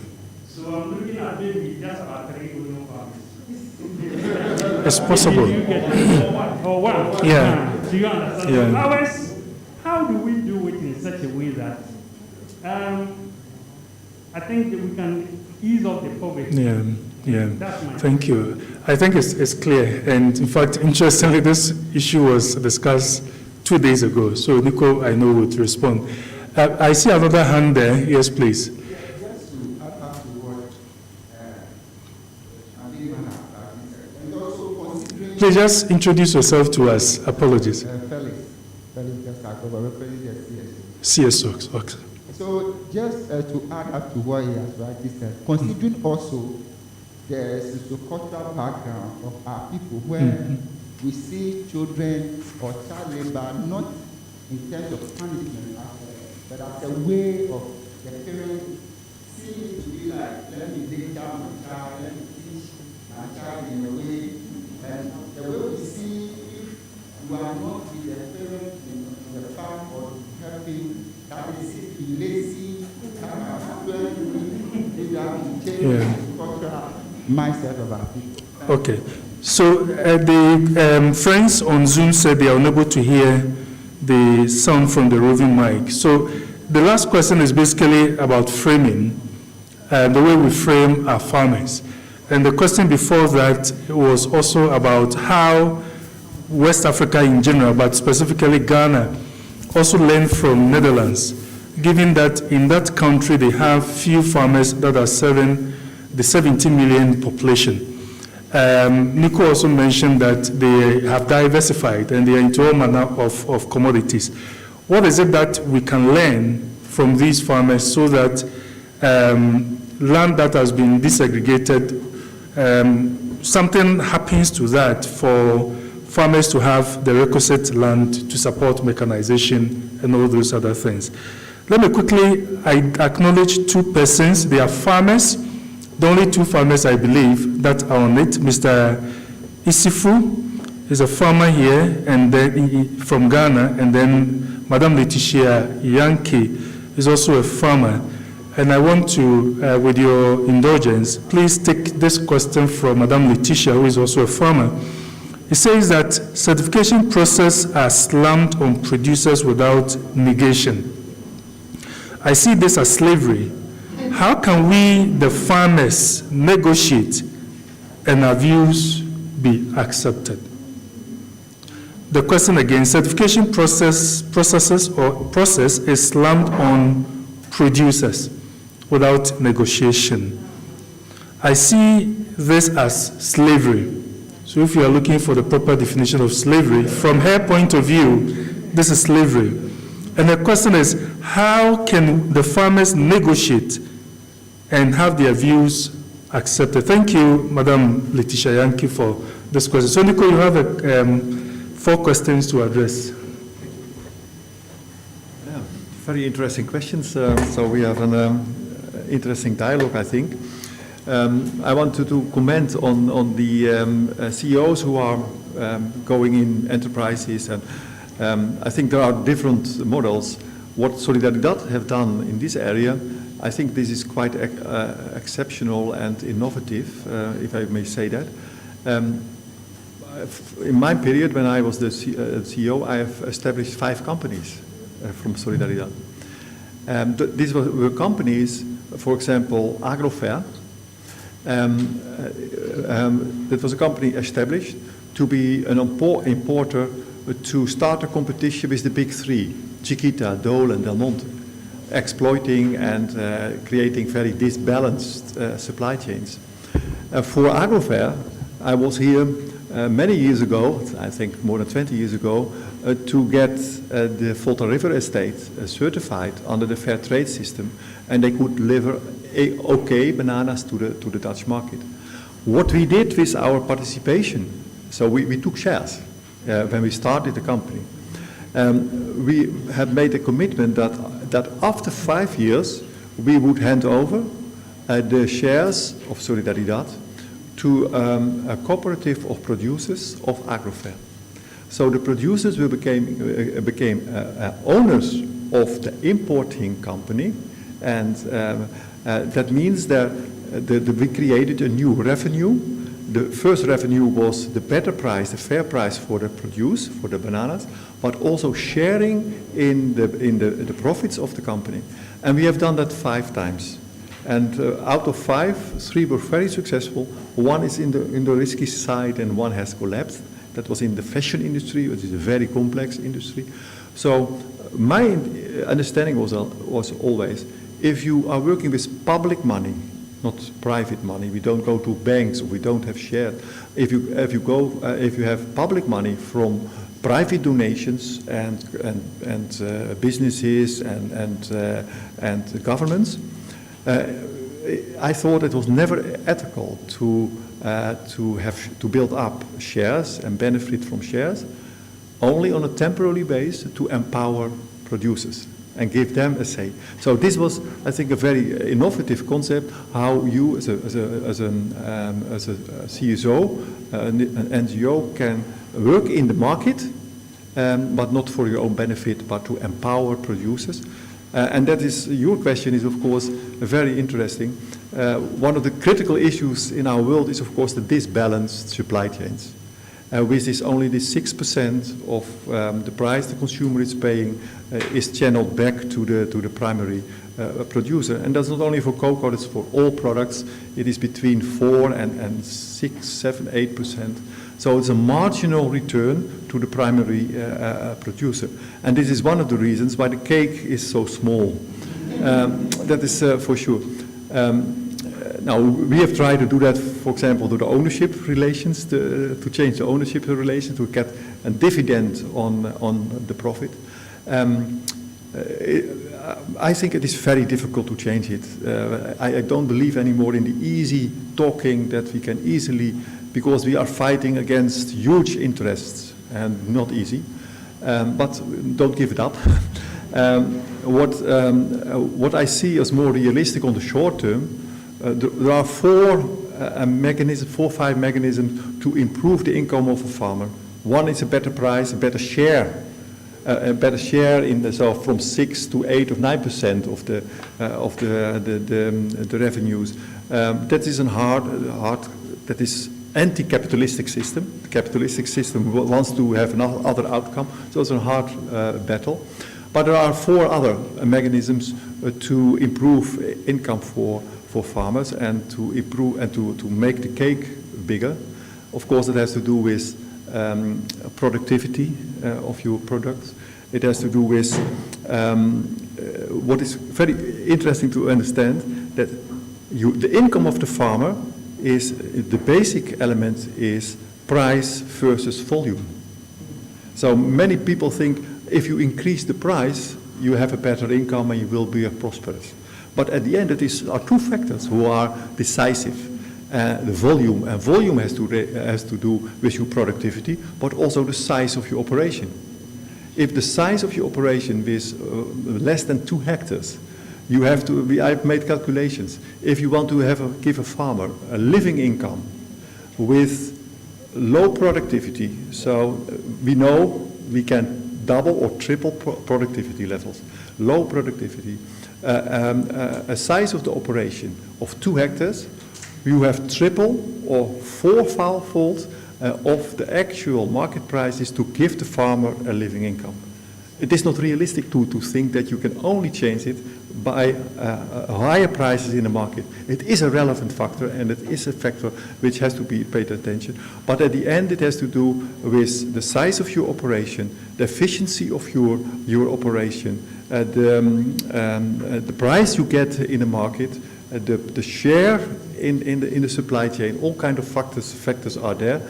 But the basic thing you have under control as an agriculture society is, of course, your productivity, your cost structure, and the scale of your operations. But scale of operations is, at the end, why are Dutch farmers with 50 hectares earning average 100,000 euros a year?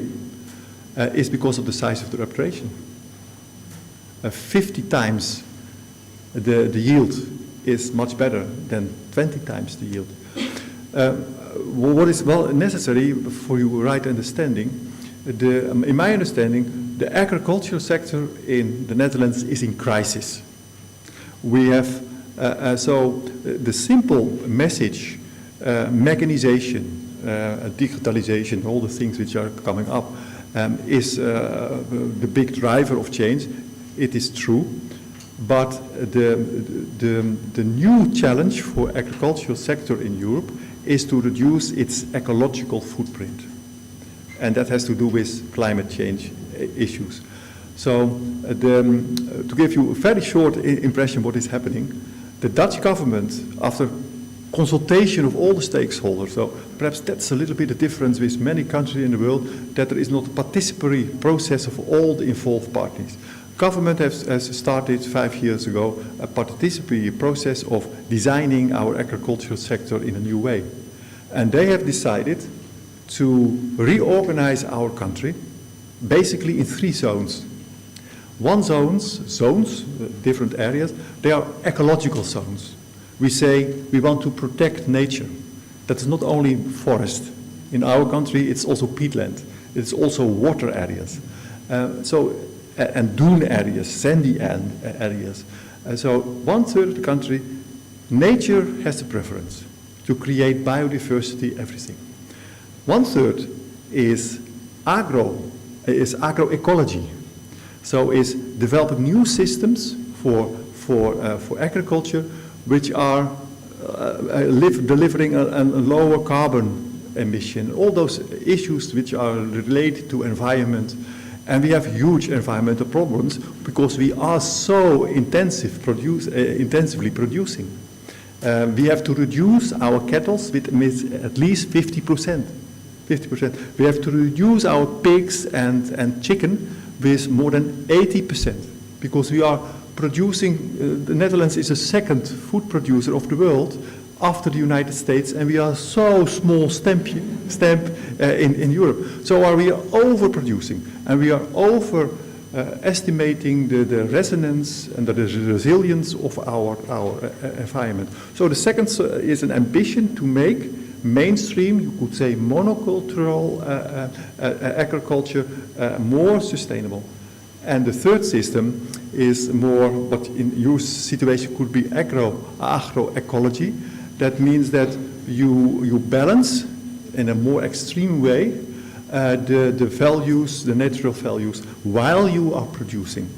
So this zoning concept is the concept for the future in our country, in any case, to reduce all kind of negative effects, giving a business case, maintaining the business case for farmers to produce for the market, but in an innovative way, but also to step back and to give up this ambition to be the 2nd food producer of the world.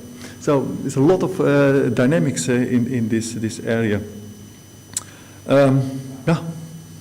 And then there's also the question, how can farmers negotiate and have their views accepted? Yeah, that's now also in certification. I know, of course, not only the history but also the practice of certification. I can imagine, and I take it serious what the female farmer has shared with us. Of course, I can imagine that the impression is if you are audited by a certification system, fair trade, organic, or Rainforest Alliance, Yeah, I always say a farmer want a doctor, not a policeman. And now we are sending a policeman who is controlling the system, and the farmer wants to have a person who helps him to solve the issue. Better a doctor than a policeman. So I can understand that this is not very this is an unequal relation. The second element I want to share is that the code development is a very participatory process, and even has become an even more participatory process.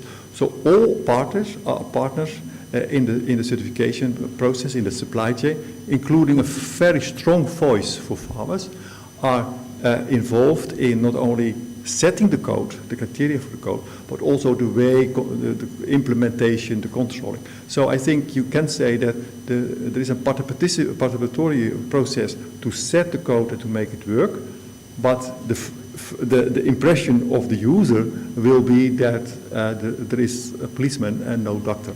So that's an intention. Okay, thank you. Thank you very much for the questions.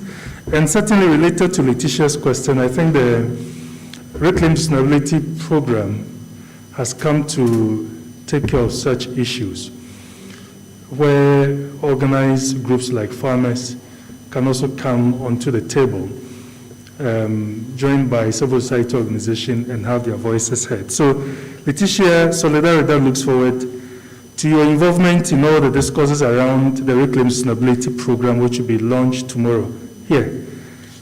Some of you have already received invitation to that. There's another farmer in this room. Interestingly, I've worked with him. He lives in Kasapin, Mr. Daniel Amponsejine. Okay, so that's him. He represents the Sunafunof Cocoa Farmers Cooperative Union. If you go to YouTube, I have a video with him from my previous work with the UN. Question: how can we encourage farmers to safely train and transfer the family business and knowledge to their children without involving them in child labor?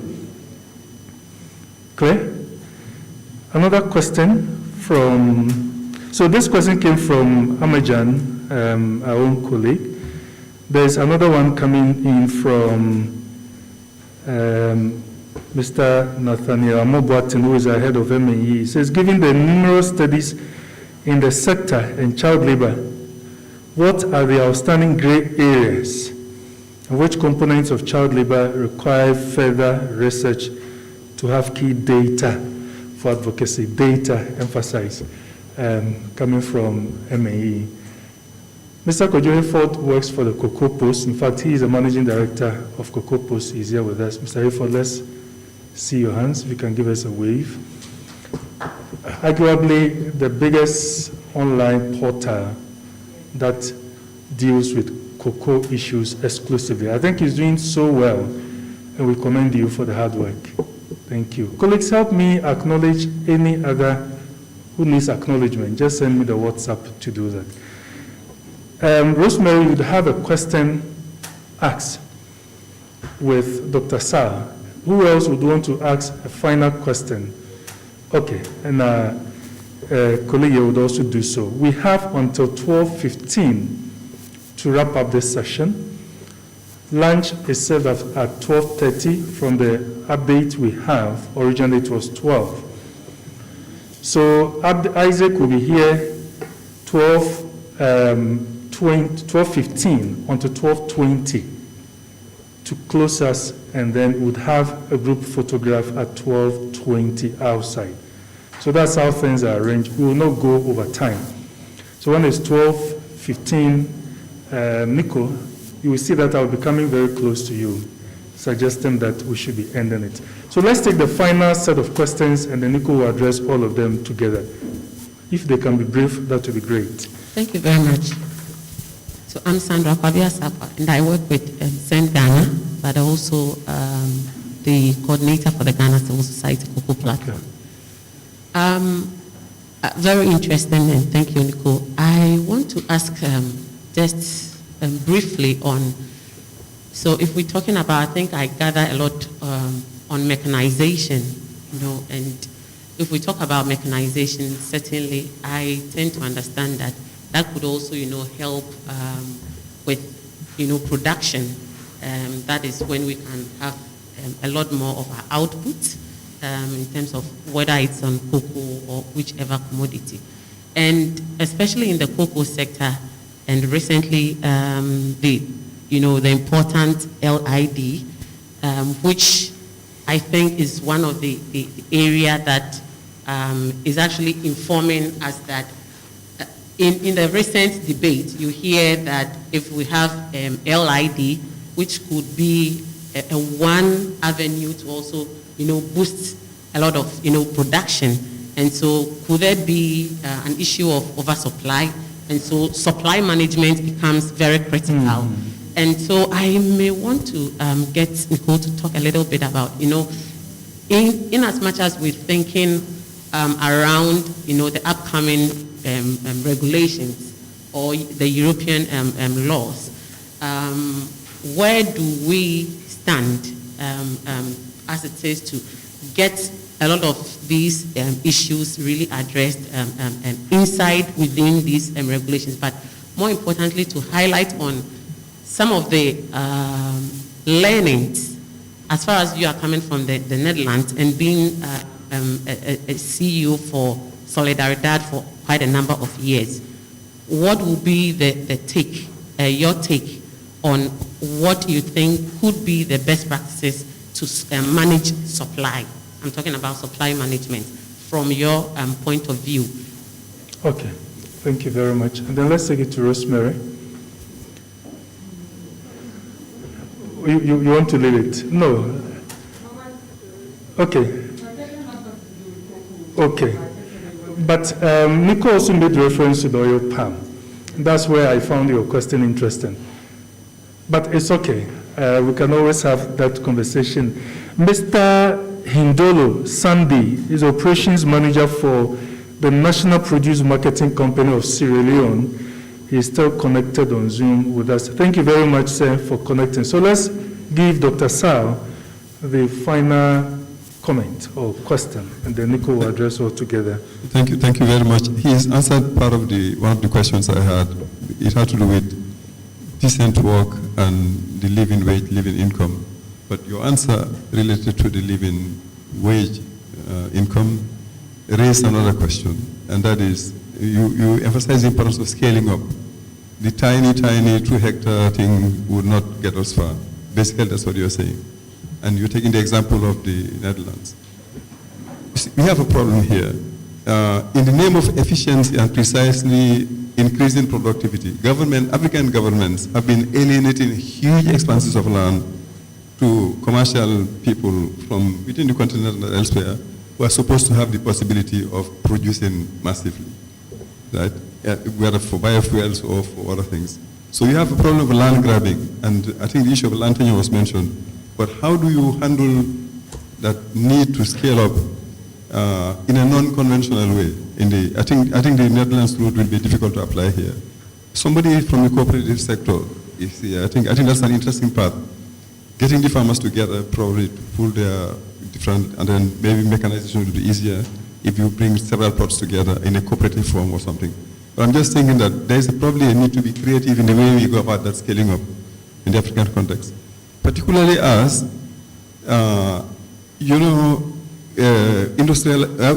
agricultural development and industrialization happened. People moved away from agriculture, where you have these few people in the Netherlands producing for everybody and even exporting. The 3 farmers exporting onions to Africa. It happened because those who moved from the land were absorbed into industries in the cities. In Africa, people are looking at the rural areas and agriculture as a way of creating employment for all the young people who are not employed in the cities. So it's important to be, I think, very imaginative in how we approach that issue of scaling up, industrializing, mechanizing, and creating employment for people in the agriculture sector as well.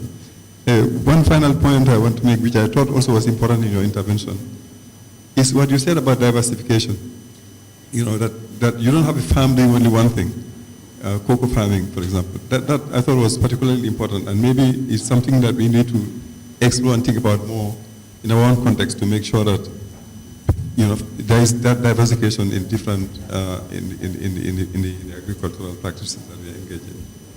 Okay, so these were more of contributions than comment. Thank you very much, Dr. Sir. Nico.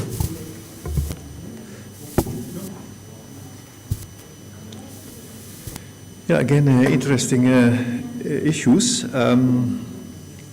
The question raised on how do you transfer knowledge to the next generation is an interesting one. Of course, I think in this transfer from one to another generation, father, son, or father, daughter, that's a source of knowledge and experience.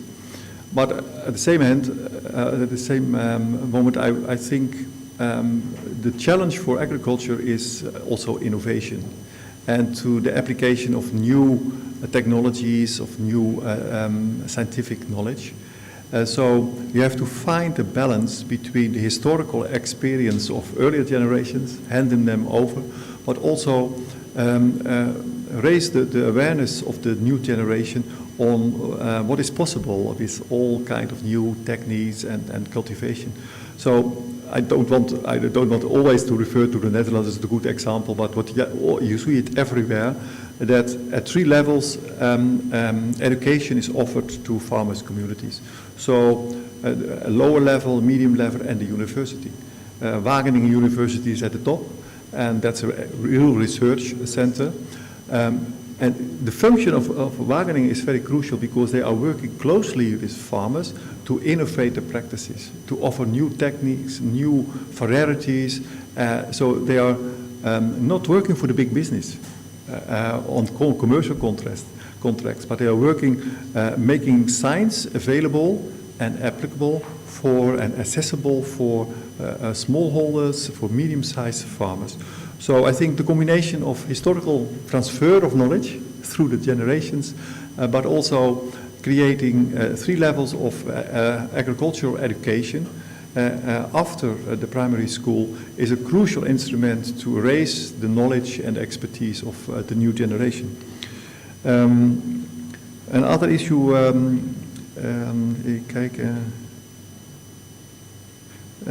one of you has asked for how can we get more data more precise data on child labor issues. My personal impression, but perhaps I'm wrong, we have done so much studies on those issues. We know in detail the profiles of child labor, and I see, for example, in the EU report that they are again making millions and millions, intending to make free millions of budgets to have more precise knowledge. My basic understanding is ask a scientist what is his final recommendation in his report, and it's more research. And it is his business model, so I understand it. So I think we know enough. I don't need more data, I need more solutions, I would say. Even kijken, what is your question was interesting, but I don't have. It's for a moment. I checked with some of the questions can wait for tomorrow, so okay. It's fine. Yeah, I think we can give Nico a round of applause for. And you wouldn't believe that Nico is getting close to his 70s. So that is what makes it especially more interesting that he could stand on his feet for all this while and engage us like that. So thank you very much. There are issues that we would have to continue to engage on. The conversation is not done yet. Tomorrow, some of you have been invited to participate in the launch of the Reclaim Sustainability. And even after that, some have also received invitation to participate in another private activity. So we look forward to continuous engagement on these issues. And I think it would be appropriate to invite the regional director to give his closing remarks. Chikis and Co., I hope that the place for the group photograph is identified and set. Okay, so Mr. Isaac Ojojenfi, Honorable Executive Director for Solidaridad West Africa. Thank you very much, Bossman Owusu, for moderating the Q&A for this roundtable. Certainly, we all believe that Nico deserves one big applause again.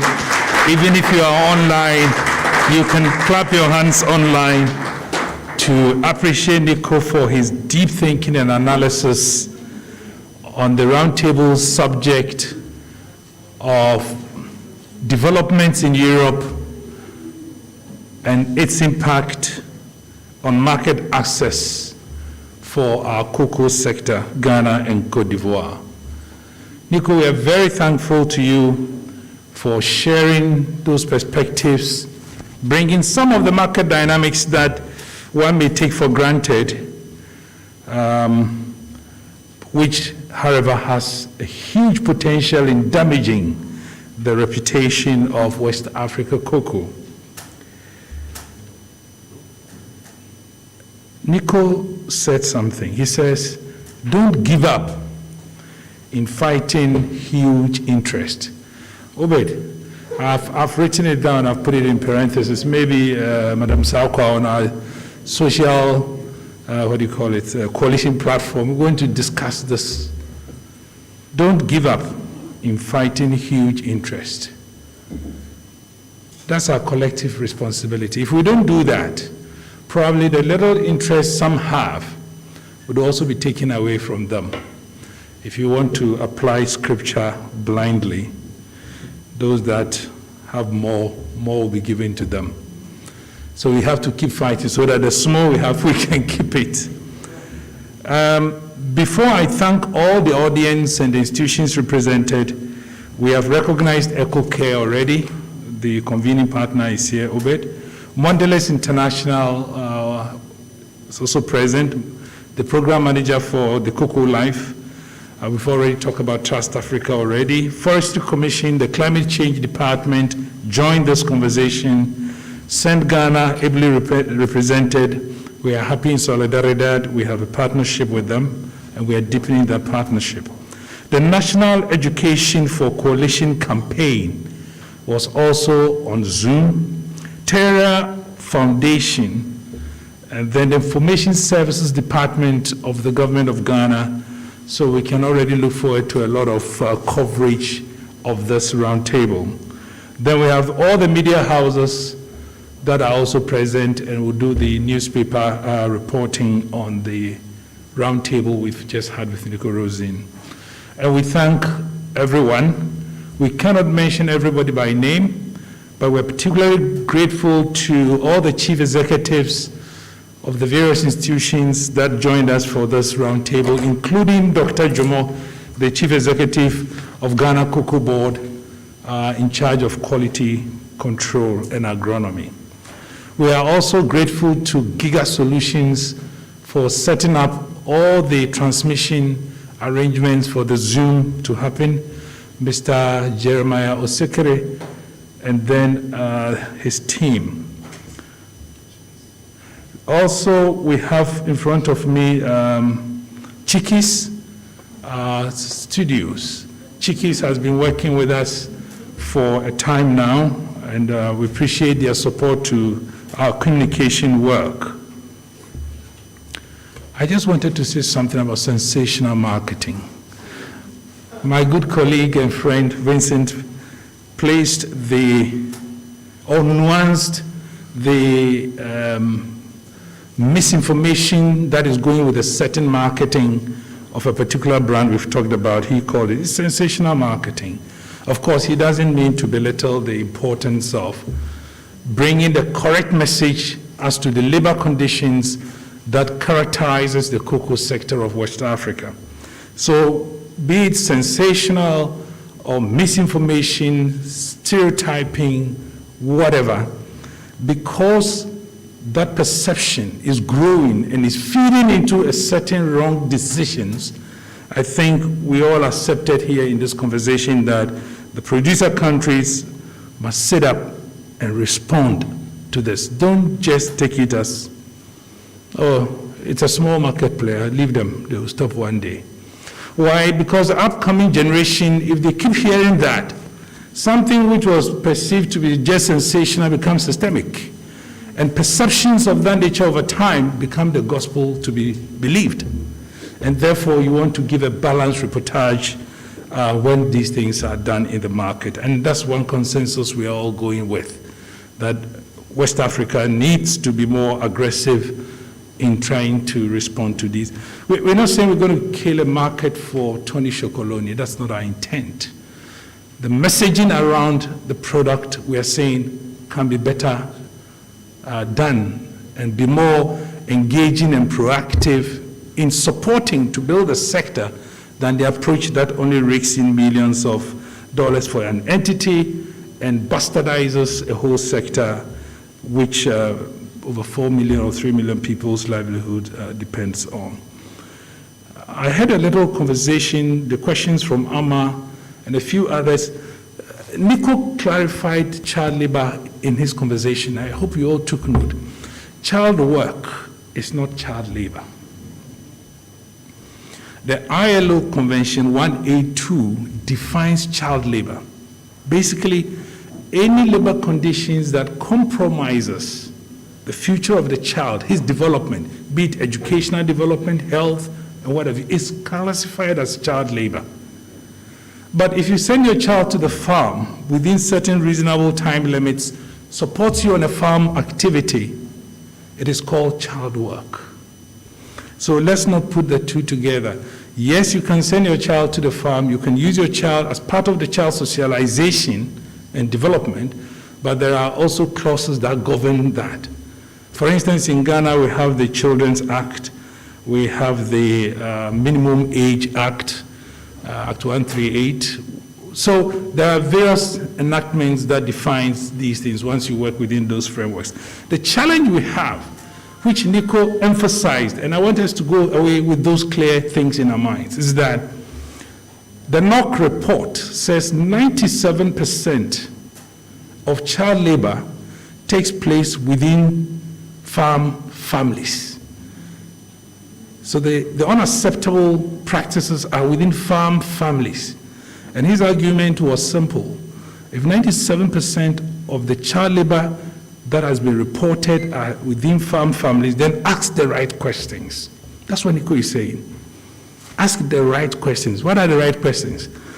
What are the specific activities that these children do in the family that constitutes child labor? All right? Is it pesticide application?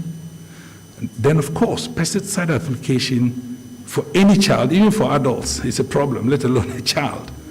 I'm using that as an example. Then deal with that. Find a solution to that.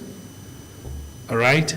If it's within the farm family and there's labor conditions, it may be weeding, then ask yourself, how do we remove that child?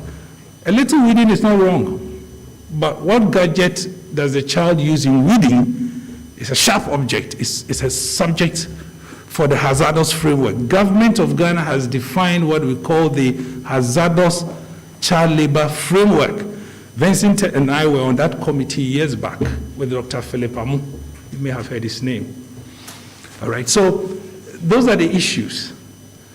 If that is the case, then you could say, ask the right question. The right question is then is, if the child will not use a machete, what other tool replaces that so that it's not constituting child labor? All right, because a child can't hold that cutlass, some call it bluntine, or the normal cutlass. I'm giving these examples so that we don't go from here confused that this conference or this roundtable has confused us more, all right? If 97% of child labor recorded, documented, we are told Ghana is 770. I'm not here to say it's true or false. If that is the case, ask the right questions. And Nico say, if the right questions border on economic issues, deal with it as economic issues, all right? And find what? Solutions. People are saying, would mechanization work in the cocoa farm? Well, I asked myself one day, having known cocoa a little, If China were producing the cocoa in West Africa, do you think they would have developed some more technology for harvesting? I was privileged because of my job. I've traveled extensively. I've been to some farms in the Netherlands, a big poultry farm, and has only one worker. One. Robots are doing the job.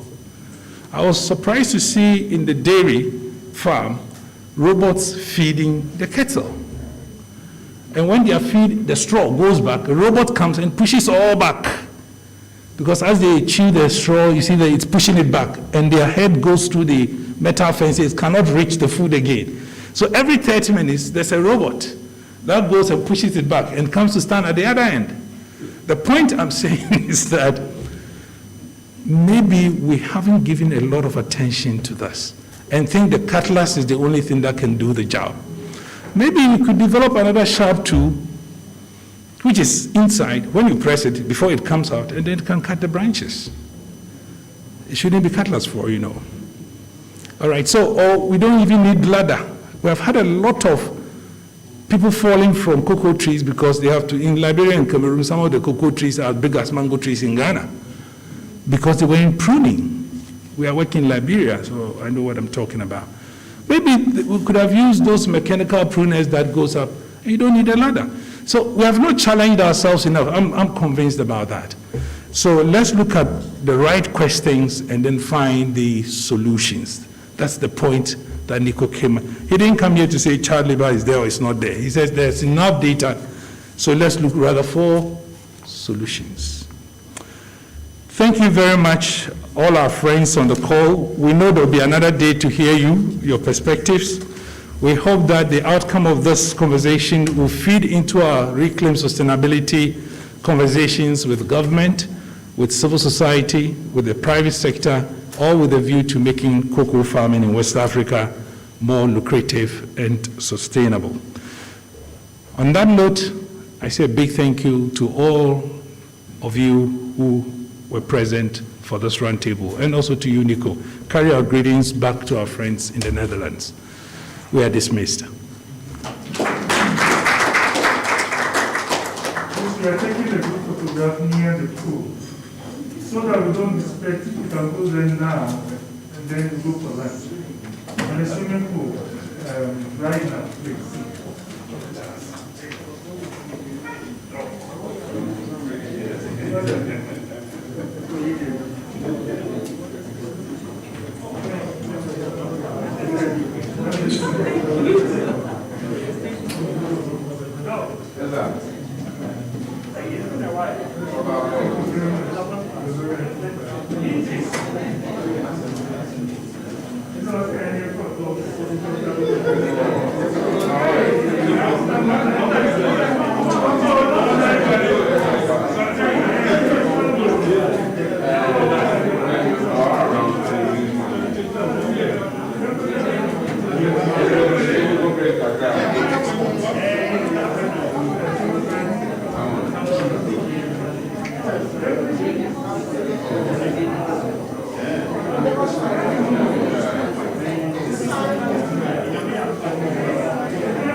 So thank you, Nicole. Yeah. Can I please- Excellent. Chocolate for one.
Thank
you.